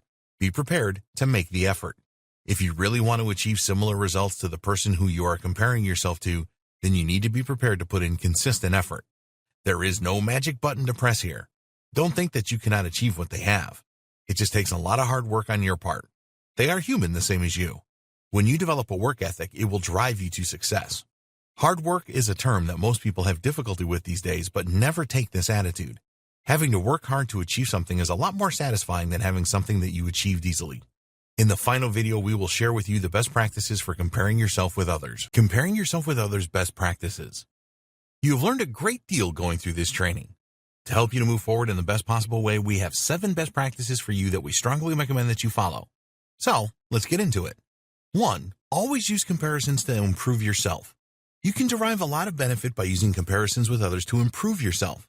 To do this successfully, you need to be clear on your intent and motivation. When you do this right, it can provide you with a great inspirational boost. 2. Never use comparisons to validate how good you are. A lot of people will use comparisons with others to validate the fact that they are superior to them in some way. This is a very unhealthy comparison, which is likely to have a lot of negative consequences. 3. Don't compare yourself to others based on insecurity and fear. This is the worst form of comparison, which can lead to intense anger and bitterness. Unfortunately, it is the most common form of comparison, and if you're doing this now, then you need to use the techniques in this training to stop doing this. 4. Compare yourself with yourself. Get into the habit of focusing on yourself and monitoring your own progress. Rather than compare yourself to others, use self-comparison instead. Set yourself goals and check your progress against them regularly. 5. Do it your way. Accept the fact that you are different to everyone else. What works for some people may not work for you and vice versa. It is essential that you do things your way. Learn from others, but create your own plan and do your own thing. 6. Learn to love yourself. Get over any hang-ups you have about loving yourself. Self-love is very empowering and will help you to become more confident in yourself and reduce the need to compare yourself with others. Being overdependent on others is very unhealthy, and you need to take action to move away from this as soon as you can. 7. Boost your self-esteem and confidence. When you have a high self-esteem and confidence, you will not need to compare yourself with others very much, if at all. Start a journal and make entries every day about the progress you are making. Look back over past achievements and challenges to see how far you have come. Work every day on boosting your self-esteem and increasing your confidence. Conclusion. Congratulations, you now know why people compare themselves to others and how you can avoid negative comparisons and use positive comparisons to make a big difference in your life. We have worked hard to bring you this comprehensive training and to provide you with all of the information that you need to make a positive transition. Living a life where you are constantly worried about what others think about you is not recommended. You will find that people are controlling your life and that you could never be truly happy without their approval. So, we urge you to take what you have learned in this training and put it into action. Please don't just go through this training and then do nothing. Your situation will not change for the better unless you act on what you have learned. We wish you every success making the move to positive comparisons with others and freeing yourself from the worry about what others think about you.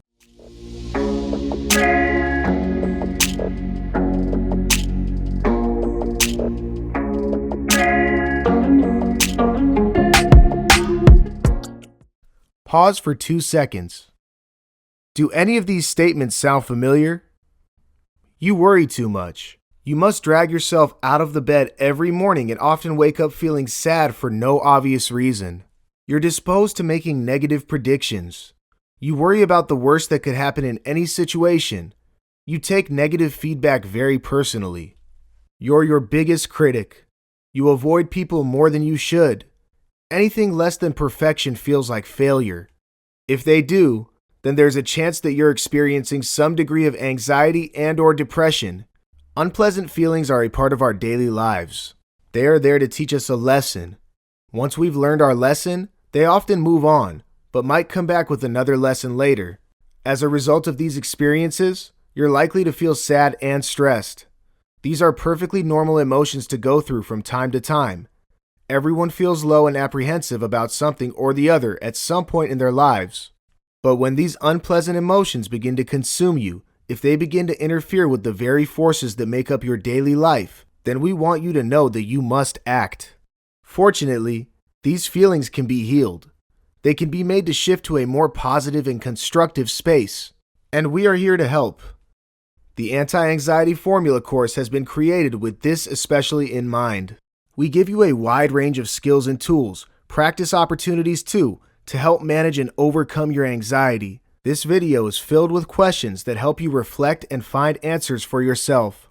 We urge you to give every practice a try before deciding on the ones that work best for you. On that note, we welcome you to our video titled The Anti-Anxiety Formula. We've had an enriching time creating this video course and hope that experience translates to our readers too. In this video, we'll talk about you and your anxiety, how to overcome your stuck points. Anxiety can creep up on you in many ways, from physical and behavioral symptoms that are obvious to subtler symptoms that mess with your emotional and cognitive state of being. Yet, each time, it can leave behind a somewhat similar and familiar feeling, the feeling of being a little more lost, battered, and alone. No anxious person has the same set of symptoms, which is why each person's anxiety is unique and therefore their individual journey. That said, most people have some of each type of the symptoms, only in different combinations, which makes understanding how it works more appreciable. This chapter focuses on personality concepts that will help you understand how your anxiety works. The multifaceted you. Now, you cannot understand the average anxious person to understand your anxiety. You don't need to either. You need to understand the many dimensions within which you and your anxiety exist. Once you start identifying these dimensions, which are mostly characterized by triggers and symptoms, you'll be able to work around them and in time, overcome them too. Worksheet 1. What do you see? Here's a quick worksheet for you. Do any of these situations sound familiar to you? You dislike change. Every time you are put into a new situation, you feel restless and worried. You overprocess information, decisions, and possibilities before acting. You tend to be pessimistic about the present and future. You constantly dwell into negative past experiences. You worry about everything. You feel awkward when someone compliments you. You also believe they don't mean their compliments or are mocking you in some way. You are your harshest critic. While there is no scoring system here to rate your anxiety, it does help you to understand if you are anxiety prone or not. The more items you check, the more likely you are suffering from anxiety, depression, or both. Understanding your anxiety and what it is doing to you. Anxiety on the inside can affect what you do and how you act on the outside. And so, if you were to observe your mind and body carefully, you might be able to notice some signs, behavioral and physical, that can tell you what your anxiety might be doing to you. For instance, an anxious person might be dealing with several conflicting and apprehensive thoughts. The internal noise and fear that reverberates inside might make them appear tired, withdrawn, and/or nervous. Worksheet 2.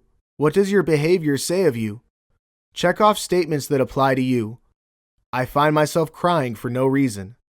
There are times when I feel empty and can't make myself do what I want to do. I avoid socializing. I avoid risks. I also avoid doing fun stuff because I worry about the possible risk involved. I'm afraid of failure and judgment. I get fidgety. I obsess over the past, worry about the future, and can rarely stay in the present. And about your body? I have no appetite. I'm always hungry. My palms sweat all the time. I can feel nauseous, lightheaded, cold, and shaky when anxious. My heart races when I worry. I feel cold and weak too. I've lost my sex drive. I have very little energy. Again, there is no scoring system to rate your anxiety. The more symptoms you check off, the more likely you are experiencing anxiety. Note, now some of the above symptoms can also result from various other reasons, and so we suggest you consult your primary care physician before making any conclusions. Reflecting upon your triggers and identifying beliefs that are standing in your way. If you could follow an anxious mind, you might see patterns of unfavorable thoughts that keep playing on and off. These thoughts might be triggers to the anxiety itself, and so addressing them is very important. A clinical technique called imagery exposure, used in therapy, can help address the triggers as well as identify their sources. Worksheet 3. Imagery exposure.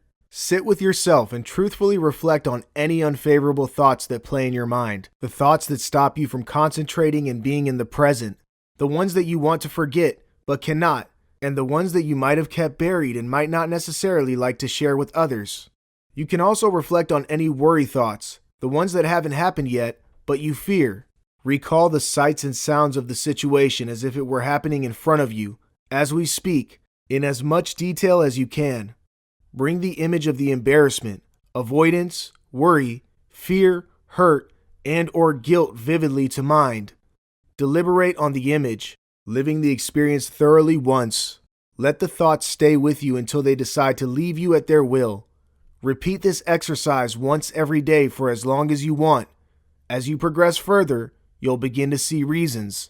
You'll realize beliefs that have been blocking your path, your stuck points, so to speak. You'll find solutions to overcome the negative outcomes of your triggers. Finally, you'll find peace. This is the start. Now, this is a gradual process and is the first step to addressing your anxiety. Once you know what's causing your anxiety, you can, in time, find ways to manage or overcome it. And this video shows you exactly how to do that. Mindfully moving beyond the beliefs blocking your path. The thing about stuck points is that when we're caught in one, we don't often think about ways to work around them and move forward. We don't shift into problem-solving mode and weigh our options, mostly because we don't know how to and therefore cannot. To be able to solve problems, you must think realistically, coherently, without any chatter. And unfortunately, when anxious, our mind can get tied up in its contemplation wheel and fail to work on more productive and purposeful things. For instance, imagine you have a team deadline to meet, but a member of your team isn't contributing equally. Instead of working yourself up about why he or she isn't doing their bit, it would be more useful to think about ways to help them step up or help reach the immediate deadline. So, you can speak to the member and let them know where they need to step up while suggesting some options to work things out. Give them simpler jobs or a checklist to do every day. Split the work amongst others in the team. Get the job done first and then look at a more permanent way out. Mindfully forcing yourself to look at the possible solutions as opposed to mulling on the problem can help relieve the stress of rumination. Focusing on a constructive solution will shift you to a more positive state of mind, just as achieving the solution will shift you to a state of peace and contentment. Worksheet 4. Recognizing your challenges. Reflect on the one stuck point that is stopping you from moving forward.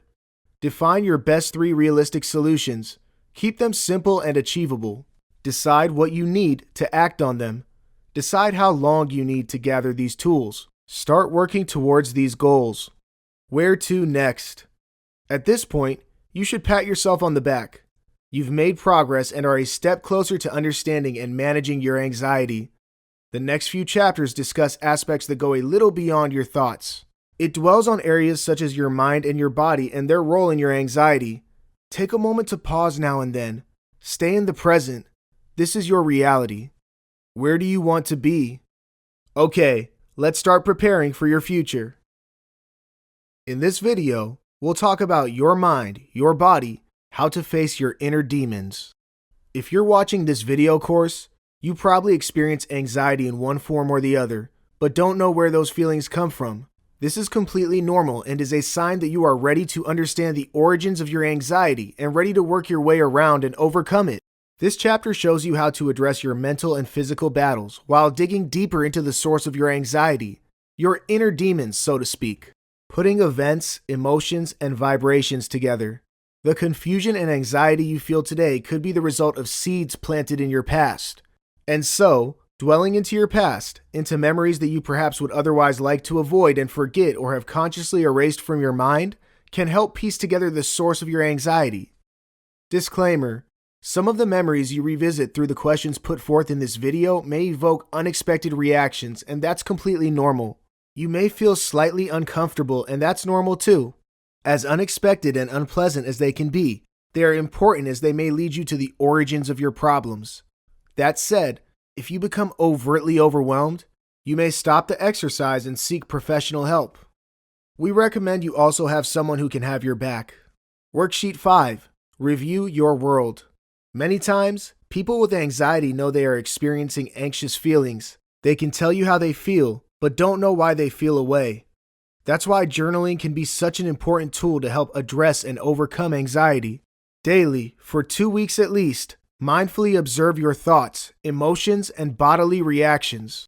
Ask yourself what is going on when you start noticing your emotions and body signals. Write your experiences when they are fresh. Use feeling words to describe any powerful and/or repetitive emotion. For instance, happy, energetic, nervous, sweaty, tired, dizzy, and so on. Because we want to know the cause of your anxiety, especially note down the feelings that make you feel anxious. Make a note of the situations that led up to it. At the end of the second week, or more if you wish, reflect on the anxious feelings and situations. Compare them to your notes from Worksheet 4. Do you see a pattern? Make a note of your thoughts. Imagining the worst. Life can be rough sometimes. Bad things can happen without a plan and then can leave behind a sense of lasting pain and fear. But sometimes, our mind can fantasize about things that never happened, and probably might never happen too. These things can be our biggest fears. We can imagine catastrophic events and jump to the worst possible conclusions with no reason or logic. And so, by doing that repeatedly, you live the experience that many times, because your mind and body might not be able to differentiate real from the imaginary world. Self-blame, self-loathe, all of it. Rachel suffers from constant worry and anxiety. Some, she says, are the result of the busy life she leads. She wakes up at 5 a.m. every day, travels an hour to reach work, is constantly rushing through meetings and deadlines, takes another hour to reach home at 8 p.m., cooks and finishes her dinner, prepares for the next day before she can go to sleep at 11 p.m. Sometimes things get rough. Her anxiety kicks in as a result of her worst imagination. Here's how she says her mind plays out events when that happens. As a result, she blames and hates herself. My throat hurts. I think I can feel a bump. What if it's cancer? Am I going to die? What will happen to my family once I'm gone? Will they miss me? I remember a bad traumatic experience and replay that event repeatedly, imagining if it's happening again. Sometimes, I imagine it being worse too, and my responses are very real. I see a group of people giggling in front of me. Are they laughing at me? Is it my dress? Do I look okay? Did I do something odd or funny? I need to get out of here. Why do people always make fun of me? I don't deserve this. Nobody likes me. I'm hopeless. My manager didn't greet me as usual. I wonder if he or she is upset about my work. What if I get fired? What about my bills? Why can't I do anything right? Why am I never good enough? I hate myself. Worksheet 6. Living your biggest fears. This time with reason.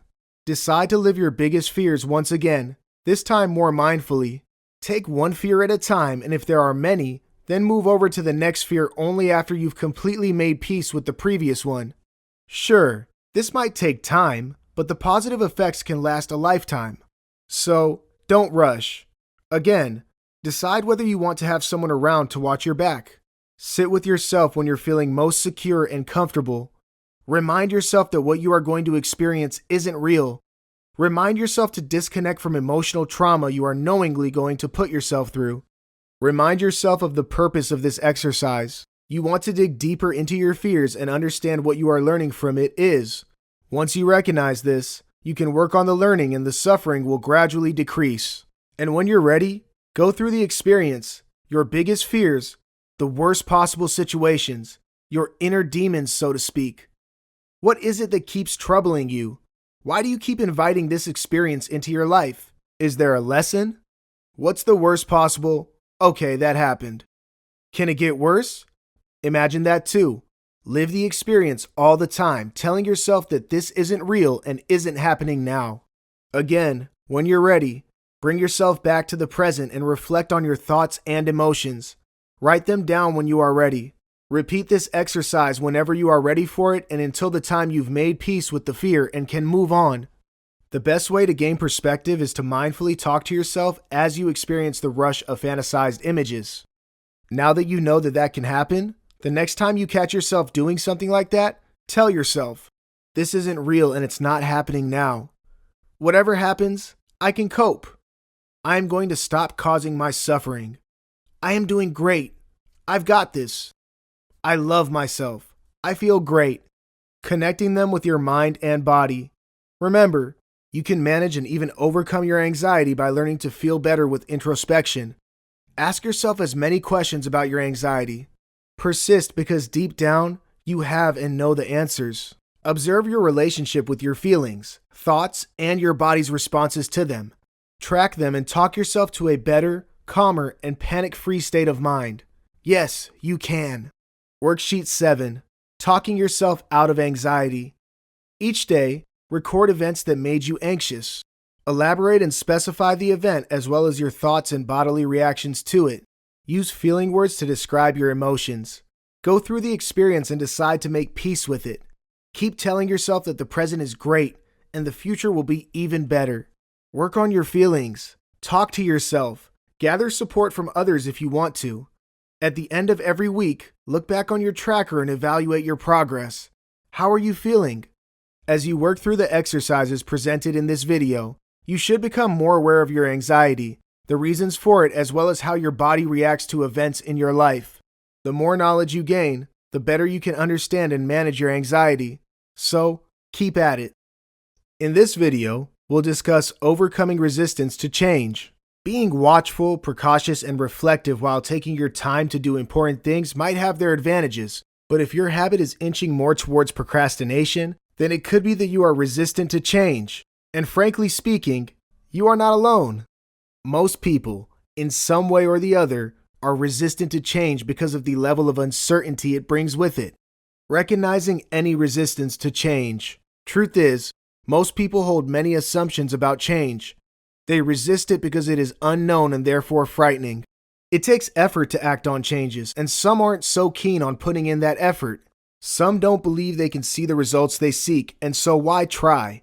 Others think they don't deserve to be happy, and so don't change to improve their situations. Some get so lost and stuck up in the cycle of anxiety that they fail to recognize the scope for change, for a better life. While most of these thoughts are indeed assumptions, they can become the very beliefs that stand in the way of what you want to achieve. Take the quiz below to know if you are resistant to change. Worksheet 8. The Fear of Change Quiz. Check the statements that resonate with your feelings. I can take a risk, but what if I fail? Maybe I should not. I could seek help, but what if no one offers? What if I get rejected? I always have trouble acting on changes. What if I mess up again? What's the point? I always get my hopes up but fail and get disappointed. I can't do this.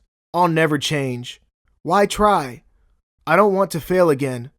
I'm too anxious to succeed. Belief systems that stop you from acting on a change. It's better to be realistic and accept my shortcomings. I'm not going to change. I know that. I'm not as good as the others. Surely, I can't compete with them. I don't want to ask for help. It will make my weaknesses obvious and then everyone will know. I don't think anyone cares. No one will help me. I messed up when I could have made things better. That was my only chance. I can't do anything now and must settle for what comes my way. Self-sympathy, self-loathe, anxiety, depression. I am helpless. No one cares and no one will help. I've been misunderstood and mistreated all my life. No one changed for me. So why should I change? They don't realize that I don't like being this way, that I have no choice. This is so unfair. Oh, forget it. I'm hopeless. I hate myself. People will mock me. They already are. I know it and I want to hide. There is no point. I can't see any purpose in my life. I'm so alone and I want to cry. What do you see? The more checks you have, the more you are resistant to change. While the above statements might not be pleasant to realize about oneself, it isn't entirely your fault if you hold any or many of these blocking beliefs. People pick these ideas as a result of the circumstances and experiences they've lived. What's important is that you can change. We all can. You can change right now, or you can try and fail and try again. Both are normal and positive outcomes. Keep at it because the harder you try and the more you persist, the more likely you're going to become the change. Worksheet 9. Acting on your change blocking systems. From the statements checked off above, write down each of your change blocking beliefs. Write down their justifications. Why do you do them? Introspect and elaborate. What are the advantages of changing that belief? What are the disadvantages too? Weigh them. What scores higher? Are your beliefs causing you more harm than good? What's stopping you from embracing the change? Make a list of small actions to reach the bigger change you seek. Work on consistency first. Force yourself to do one action at a time, completely. Do it every time. The more you work on your consistency, the more habitualized your routine will become. Rewriting your life, one change at a time. Our minds are capable of wonderful things. They can envision a beautiful life. They can create stories, piece together minute details that together give the story the ending it needs. Use this to advantage. Talk to your mind. Listen to it too. Establish a relationship with it, and once it feels heard and starts responding, teach it to create positive and inspirational thoughts for you. Plant the seeds to begin the story. For instance, you want to work on your fitness and want to start a jogging routine every morning. Imagine yourself doing this every day. Imagine your life just as you want it to be.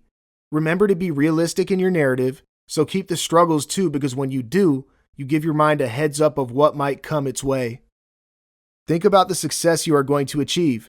Imagine and feel it too. These images are powerful building blocks. They can then be picked up by your mind to build and breathe life. As they say, you dream and you become. Steve has always had trouble embracing change. He works in a multinational company but has been stuck in the same position for the past 15 years. It's not like he doesn't want to change. He craves for change in his job. He wants to do something new, but he is unwilling to learn and adapt to new methods. As a result, he does what he is told to do and nothing more. Most colleagues his age have jumped a couple or more positions. It does bother him, but he believes he can't do anything about it. He struggles to stay focused and interested at work and hence isn't as effective as the others. His peers are younger, and he thinks that's why they turn out smarter. He also thinks they secretly make fun of him. His batchmates are way up in the ladder to socialize with anymore, or so he thinks, and he doesn't make efforts to mingle with the younger lads too. As a result of all this, his anxiety has taken an ugly turn. He's anxious all the time. Fortunately, an old friend notices Steve's behavior and reaches out to him. He tells him about his resistance to change and how that is stopping him from becoming a better version of himself. Because Steve is at a point when he really wants to change, he listens. He decides to give change a shot.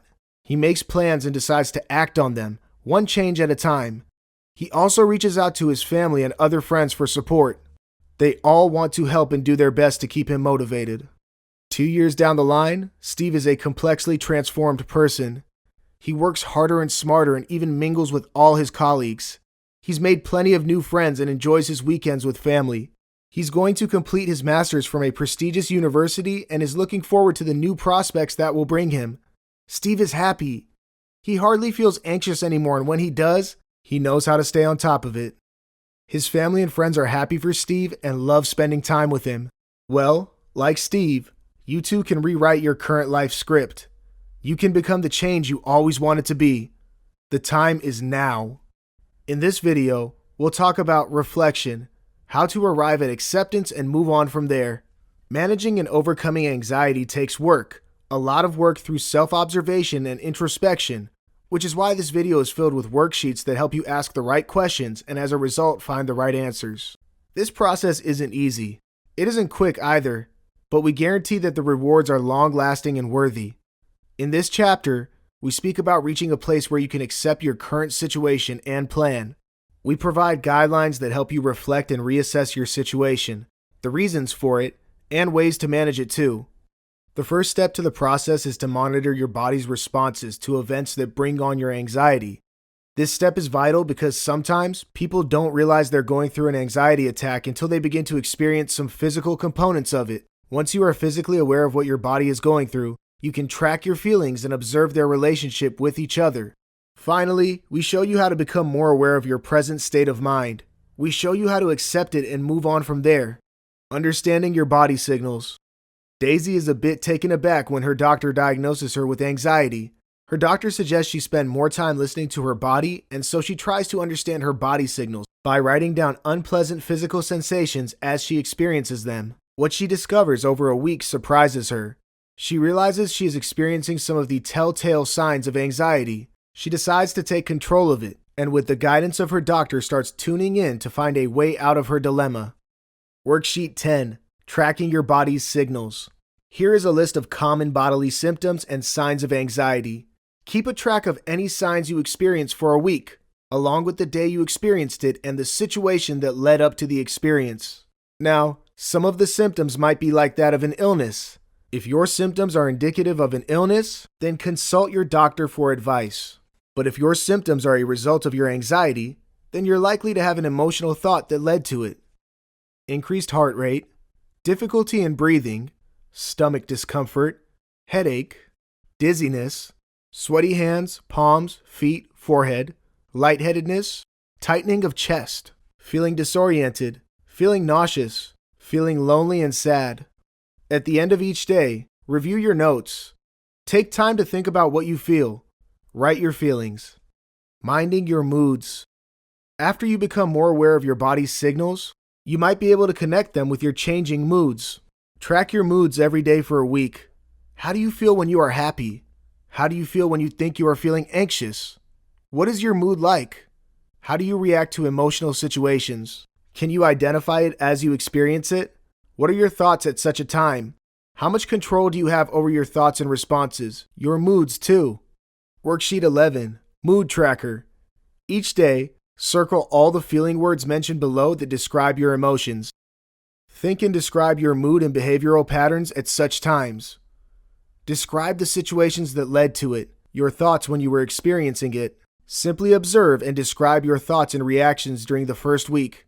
Try and yield a level of control over any negative and unpleasant thoughts and moods during the second week. How are you feeling? Where are you now? Where do you want to be? Continue to balance your thoughts and mood swings. Do you see any progress? Where are you now? Where do you want to be? Rehabilitating your thoughts. Now that you've spent a little time with your mind and body, you might have a fair idea of what they're trying to tell you. This understanding will only get deeper and more intuitive as you understand yourself and your anxiety better, and you'll get there as you keep working on the worksheets. Finding acceptance. Now it's time to move on to the phase of acceptance. And to get there, you must first unearth and remove any distorted thought patterns that might be stopping you from moving on. What are distorted thought patterns? Distorted thoughts are thoughts that are disconnected and different from reality. They are thoughts you tell yourself to avoid reality. Here are some examples of distorted thought patterns. Expanding and shrinking. Your mind exaggerates the unpleasantness of the task on hand and underestimates your reluctance and/or incapability of doing it. For instance, you may think, it's impossible to solve this problem. Nobody can do it. Truth is, a few people in your team might have been able to do it. You dismiss it as impossible and therefore don't try and seek assistance. Filtering. Your mind filters out information and feedback to its inconvenience. For instance, you receive feedback on your performance. You have 3 good scores and 2 poor ones. Your mind can filter this either way. It can make you believe that you were good in 3, and so the other 2 don't matter, or it can make you ignore the 3 and focus on how miserable you are. Dismissing evidence. Your mind discards evidence that may challenge its negative narrative. For instance, you are preparing for an exam and are worried that the lessons you skipped might end up in the paper, and so, your mind dismisses it by believing it already knows that those lessons will be ignored. Generalizing. You look at a single, unpleasant incident and decide that the event represents a general, unrelenting trend. For instance, you tell your friends that they are never there for you and are always late when they might have missed a few events and are caring and punctual people. Presumptuous. You assume that you know what others are thinking without confirming it with them. For instance, you take it for granted that the other person might be okay with your choice of decisions for them. Emotional reasoning. If you're feeling something, then that is the truth, the reality. For instance, if you're afraid of something, then it must be dangerous for you. If you don't like working on your anxiety, then you believe that you cannot overcome it and therefore must settle with it. Unreliable forecasting. You assume a negative thought will manifest into reality. You fear driving, and so you convince yourself that you're likely to meet with an accident if you drive. Overcoming any distorted thought patterns. Worksheet 12. Distorted Thoughts Tracker. Reflect on the above table. Take time to truly reflect on each pattern. And when you are open and ready, spend time to check if you display any of them. You can also ask a close friend or relative to give you their honest opinion. Once you identify a pattern, mindfully try and avoid this every time you catch yourself falling into the trend. Again, seek assistance from loved ones if you can. Tracking your thoughts and looking for distortions in them helps put things in better perspective, which in turn starts improving your mood and reduces anxiety. So, stay honest and patient. Assessing your present and preparing a plan for the future. Now that you know your pitfalls and the stuck points that are stopping you from moving ahead, accept them without guilt or resentment. It makes the process of letting go of them easier. Face your problems and take action to change it. Assess your responsibility and determine your next steps. Start by replacing any negative thoughts with positive and constructive thoughts. Change your perspective. Become more aware of yourself and your surroundings, of the reality too. Stay honest and open to feedback and change. Distinguish the past from the present. Take direct action against problematic thoughts. Connect with now. Ask yourself, where are you now? Where do you want to be? Worksheet 13. Setting goals. Can you think of anything that you want more than you fear? Your example could be anything from investing in a property, becoming more fit, creating stronger social ties, or it can be facing your fear itself. If you can't think of anything right now, don't rush through. Take time to let the question marinate for a few days, weeks, even months perhaps. Keep going back to it to see if you have something that aligns with your purpose in life. Write them down when they hit you, and they will. Great. Now you have your goals in front of you. What can stop you from achieving them? Nothing. The next few chapters will show you how. In this video, we'll talk about acting against angst, how to act on your fears and achieve your goals. If introspection and mindfulness can help you understand the origins and outcomes of your anxiety, changing your behavior can help you overcome it. The previous chapters showed you how to arrive at your goals. They showed you a glimpse of what you can be. This chapter shows you how you can have that experience for a lifetime. By setting goals, you can change your narrative. And by changing what you do, you can change the way you feel. Evading avoidance. If you experience fear and anxiety, you probably avoid the things that make you feel uncomfortable. For instance, if you don't like crowds or if socializing makes you feel anxious, then you may choose to avoid crowds, like going out on a holiday or shopping during peak times. Yes, this might be the most natural thing to do, but here's the problem. The problem is that avoidance increases or intensifies anxiety. You may not realize it, but when you avoid something because of fear, the relief of not having to deal with your fear is your biggest reward. And it's addictive too. So, if this time you feared large crowds, by avoiding the fear, you decreased your threshold to that fear. And because it gave you an instant reward, you're more likely to avoid it again. If large crowds make you uncomfortable, soon smaller crowds will begin to do the same. And with time, your avoidance will push you to a point where the mere sight of people or thought of engaging in the slightest conversation might put you through a panic attack. Identifying and acting against your fears will help you overcome the fear as well as any anxiety that might have accompanied it. With plenty to benefit, it makes sense that you try. Worksheet 14. Identifying your fears. To face your fears, you must first know what exactly you fear. What is it that troubles you the most? What accelerates your anxiety? Reflect on your top 5 fears, the ones that are coming in the way of your goals and the ones you want to do something about. Where do they come from? What are the situations and events that bring on these fears? What's the worst that can happen? Imagine them. Describe it in words. Take your time and don't rush through the experience. Review your answers when you are ready. Acting against your fears. Congratulations! You've completed the first step. You're doing great. Now that you've zeroed in on your fears and where they come from, you can create a plan to overcome them. Worksheet 15. Taking the step-up approach. Pick the least feared item from your checklist. Create steps that will help you overcome your fear. For instance, Jason fears crowded places, especially malls, and so his steps might include imagining waiting in line at the post office and interacting with people, going to the post office by himself, greeting the person at the counter, imagining watching a movie at the theater, attending a movie with a friend during the weekday, and in time during the weekend, imagining buying groceries from a store, going grocery shopping all by himself on a weekend, checking for offers, spending time at the store, imagining visiting a mall during a holiday, visiting and spending time at the mall before it opens, visiting and spending time at the mall with a friend when it is open, visiting and spending time at the mall all by himself during a holiday. Take time to reflect on your plan. Keep it real and in order. Take time to execute your plan and face your fear, tracking your progress until the fear doesn't bother you anymore. Again, don't rush and take your time to live the experience. Embrace the changes that come with it. Begin the process. Create and execute your plan. Great, so you've tapped into your strengths, recognized what you want, and have laid out goals that will keep you busy. What's next? Well, you create a formidable plan to materialize those deliverables. Your ability to set up a quick, direct, and foolproof action plan for your goals is what is going to see you through the finish line. If you walk into the game with just the right cards in your pocket, you've got yourself a winner at the very beginning. Consider every aspect that might influence, conflict, or jeopardize your plan. Brainstorm on a properly written plan that lists out specific details of your action steps and deadlines. There is nothing such as an ideal plan. Your plan is only as good as your thoughts are today. The more you learn, the more your plan is likely to change. Take time to prioritize your action steps in the sequence they are likely to follow. Treat it as the blueprint of your road to success. The more groundwork you invest in it, the more foolproof and success-oriented it becomes. Be mindful of any possible setbacks, but don't let them wear you down. What if an old fear comes back? What if the anxiety comes back? Will they come back? Truth is, we don't know. Each person's anxiety and experience are different.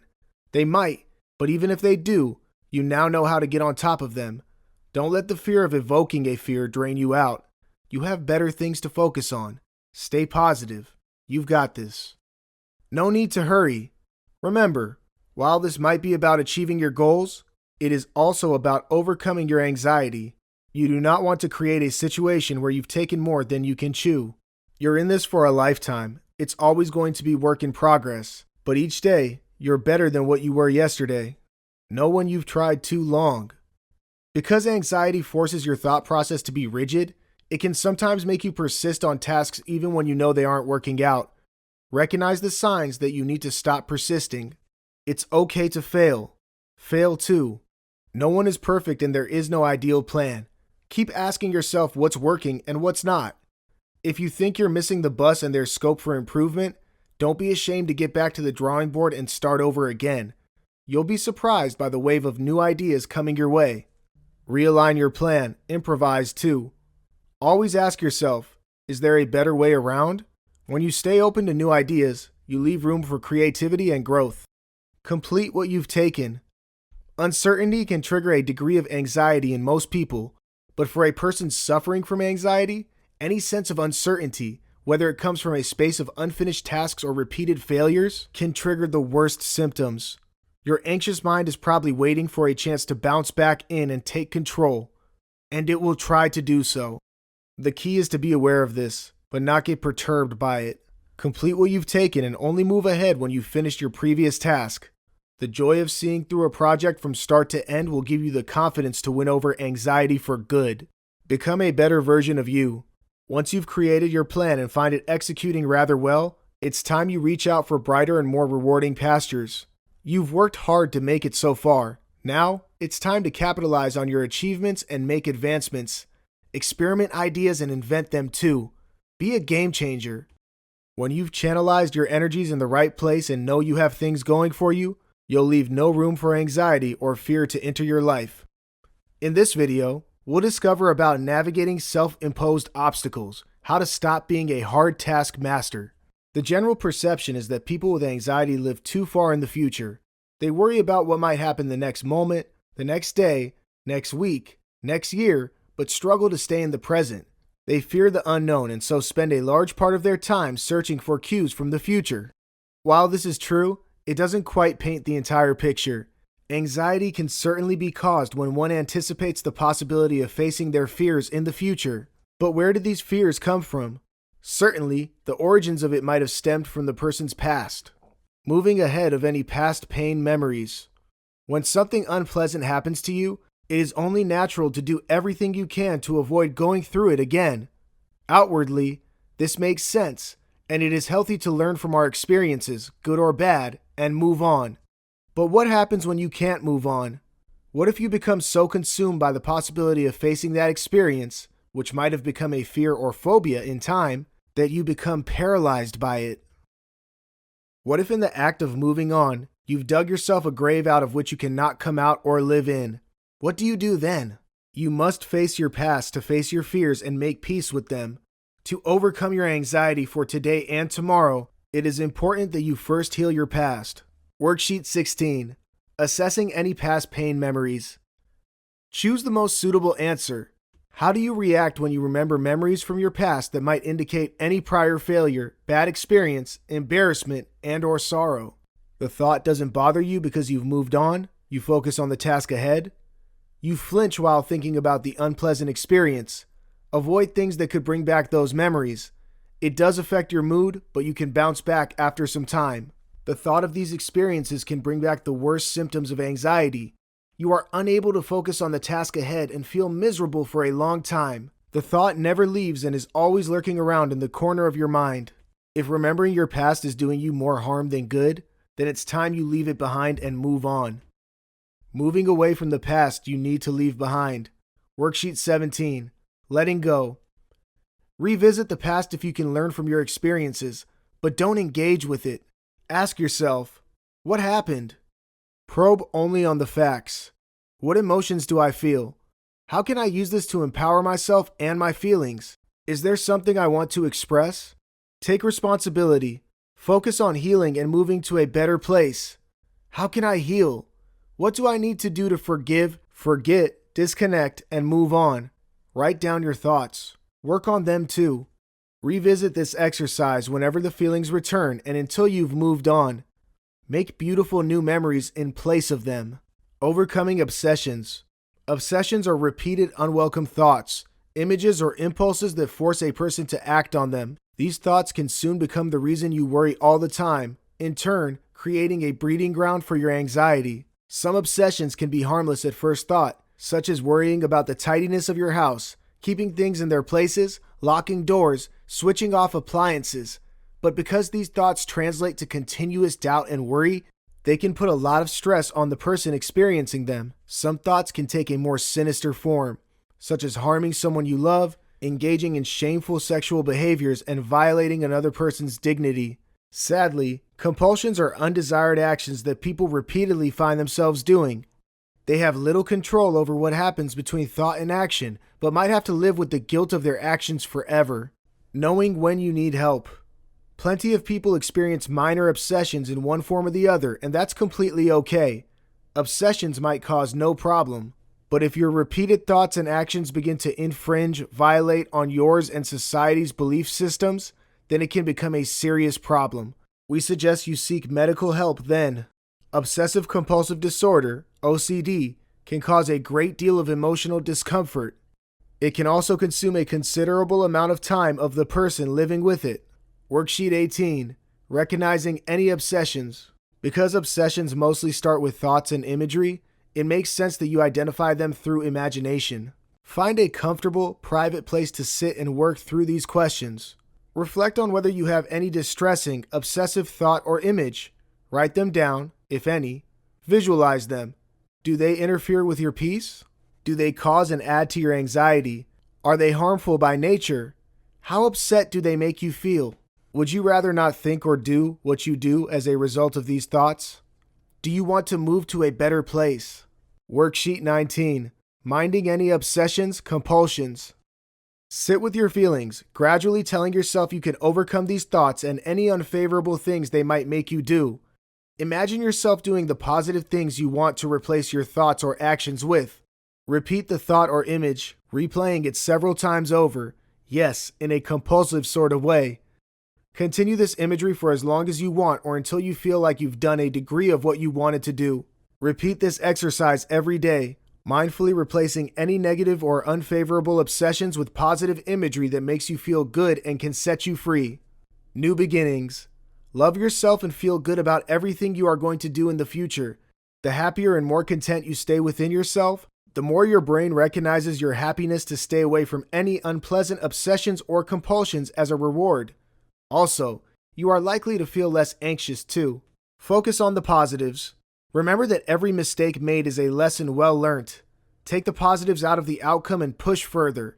Staying motivated is all about staying positive and optimistic. Draw inspiration from people who've made a difference in your life. Read plenty and draw inspiration from other achievers. Worksheet 20. Creating tomorrow. Take some time to reflect on how you want your near future to be, starting tomorrow. Write them down. What obsessions or compulsions do you need or want to start working on immediately? How do you plan to approach them? Make a mental note of everything you need to face this situation. Do you have everything you need? Now imagine yourself going through these situations tomorrow. Imagine yourself delaying the urge to act on any unfavorable thoughts. How far did you go? Continue this exercise every day, delaying the urge to act until you don't feel like acting on your impulses because they either don't bother you anymore or simply don't exist. You've got this. Tomorrow is a new beginning. Make it count. Be a little better than what you were today. In this video, we'll discuss preventing burnout, how to overcome your anxiety without getting tied down by the idea of perfection. Setting real expectations. So, you've understood the origins of your anxiety and you're working on your goals. You're also in the process of working on any obsessions and stuck points you might have to come across in the way. The ideal scenario is that you enjoy your progress and learn from any lessons and setbacks. You take everything in stride and don't get too influenced by it.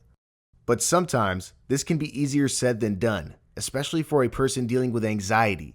Sometimes, their anxiety-driven expectations can get in the way. This chapter will show you how to focus on the bigger picture. It will show you how to move past any unhelpful standards of perfectionism and be your only competitor because you don't need to compete with anyone but yourself. Being a little better than yesterday, every day, will get you where you want to be without the stress. Worksheet 21. Expectation Tracker. Take the below quiz choosing between often, sometimes, and never. 1. How often are you bothered by fears of not measuring up? 2. How often are you bothered by what others will think? 3. How often do you compare yourself with others? 4. How often do you become frustrated with the pace of your success? Choose the most applicable answer for the below questions. 5. What's your reaction when your friends or colleagues perform better than you? You don't panic. Take it as a healthy competition and work harder. You start comparing and get anxious with the notion of not being good enough. You feel miserable and like a failure. You're also anxious for long. On what basis do you set or measure goals and success? On personal beliefs and interests? On borrowed, societal, or others' definitions? 7. Do you jump from one unfinished project to another unfinished project when you are anxious or in self-doubt? Yes, I cannot concentrate and so try different things. Sometimes. No, I try and work on one thing at a time. Yes, I have plenty of unfinished projects. Reflect on the answers. They can tell you if your idea of achievement is yours to chase, if it is causing your anxiety, and if you need to alter the course of what you believe is your destination. Perfectionism and borrowed expectations. Setting expectations while chasing goals is a great way to ensure you complete everything that you've set forth for yourself. But if those expectations aren't stemming from your needs and are, on the contrary, based on what others believe is right, then you're more likely to be living someone else's life. The dreams aren't yours and the pursuit, although committed by you, may feel disconnected in some way. Finally, the success, if you manage the conviction to get there, won't be rewarding enough. Leaving no room to pause. Falter too. As a result, you may end up feeling that you haven't done enough, aren't good enough. You're likely to work harder, chase farther, with no room to pause, falter too. You'll always want to feel more because everything that you feel in your pursuit of living others' dreams may not mean as much to you. Unrealistic and borrowed expectations is considered a risk factor for developing anxiety problems. Not every anxious person lives on perfectionism and borrowed dreams, but if you do, then this chapter is for you. Avoiding comparisons. A common obstacle while making personal and transformative changes is social comparison. You cannot compare yourself to others when it comes to creating an agenda that works for you. Well, you can, but it won't be helpful. A schedule that feels convenient and right for someone else might not be right for you. Worksheet 22. Becoming the change you want to see. Take time to reflect on your ideals, things that you connect with and things that you want to invite into your life. How close is it from your current reality? If it is in alignment, then you can skip this step. But if what you envisioned is a stark contrast to what you're living, then it's time to change the trajectory of your pursuit. It's time to align it to things that resonate with you. Because when you walk this new path that you're about to create, you'll discover your purpose. And what better way than to live your life with purpose? Change everything if you have to, but change them one thing at a time. Changes in how you feel are going to come from making a mixture of external changes, such as changes in how you spend your time, and internal changes, such as what you think and believe. Reflect on your narrative. What part of it do you need to change? What do you need to do to act out the change? Make a list of steps to get there. Start working on them, one step at a time. Fear of feedback. At large, feedback endorses progress. Used constructively, it can help people improve. However, that might not necessarily be the case all the time or for all people, especially anxious people. Anxious people mostly avoid it because of the additional layer of expectation and criticism it can put on them. Most anxious people already feel stifled by all their compulsions, obsessions, expectations, perfectionism. Another layer might not help. Here's how you can manage feedback and use it constructively. Worksheet 23. Overcoming feedback fears. Think of a situation in your life that you know will benefit from feedback, but you're avoiding it. Ask yourself, why am I avoiding this feedback when I know it might be helpful? How likely does it feel that I'm going to get very negative feedback? How close is it to the truth? Okay, you now know that already. Now ask yourself, how will I benefit from this feedback? What's the worst that can happen? Does it measure up to the possible benefits? Do I need assistance to cope with any resulting emotions? For instance, you might want to talk to a friend. Finally, if the feedback is going to be beneficial, prepare to receive it. Think of one specific instance in the past when feedback, negative feedback because that's what you mostly fear, was very helpful to you. Factor any chances of bias or hostile feedback. Recognize their signs and know when to not take them seriously. Invite the experience knowing that you've got yourself covered, whatever may be the outcome. Reward yourself. You've made great progress. After you've worked on a task you've been avoiding, allow yourself to enjoy the fruits of your labor by taking time to appreciate yourself, doing something you like to do. Choose rewards that can help you progress from where you are. Rewarding yourself with a supersized portion of fries while on a weight loss journey won't help. Instead, pick up something that you always wanted to wear, only in one size lesser. Not only will this motivate you to reach the next milestone, but you'll also know that you have a nice little reward waiting for you when you get there. In this video, we'll talk about You've Got This, how to banish worry and live panic-free. You've done a great job moving into the final chapter. We are very happy for you.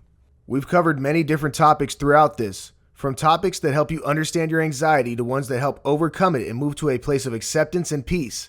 Each chapter is filled with purposeful worksheets that are specially designed to take you through the process one step at a time, at a pace that is convenient for you.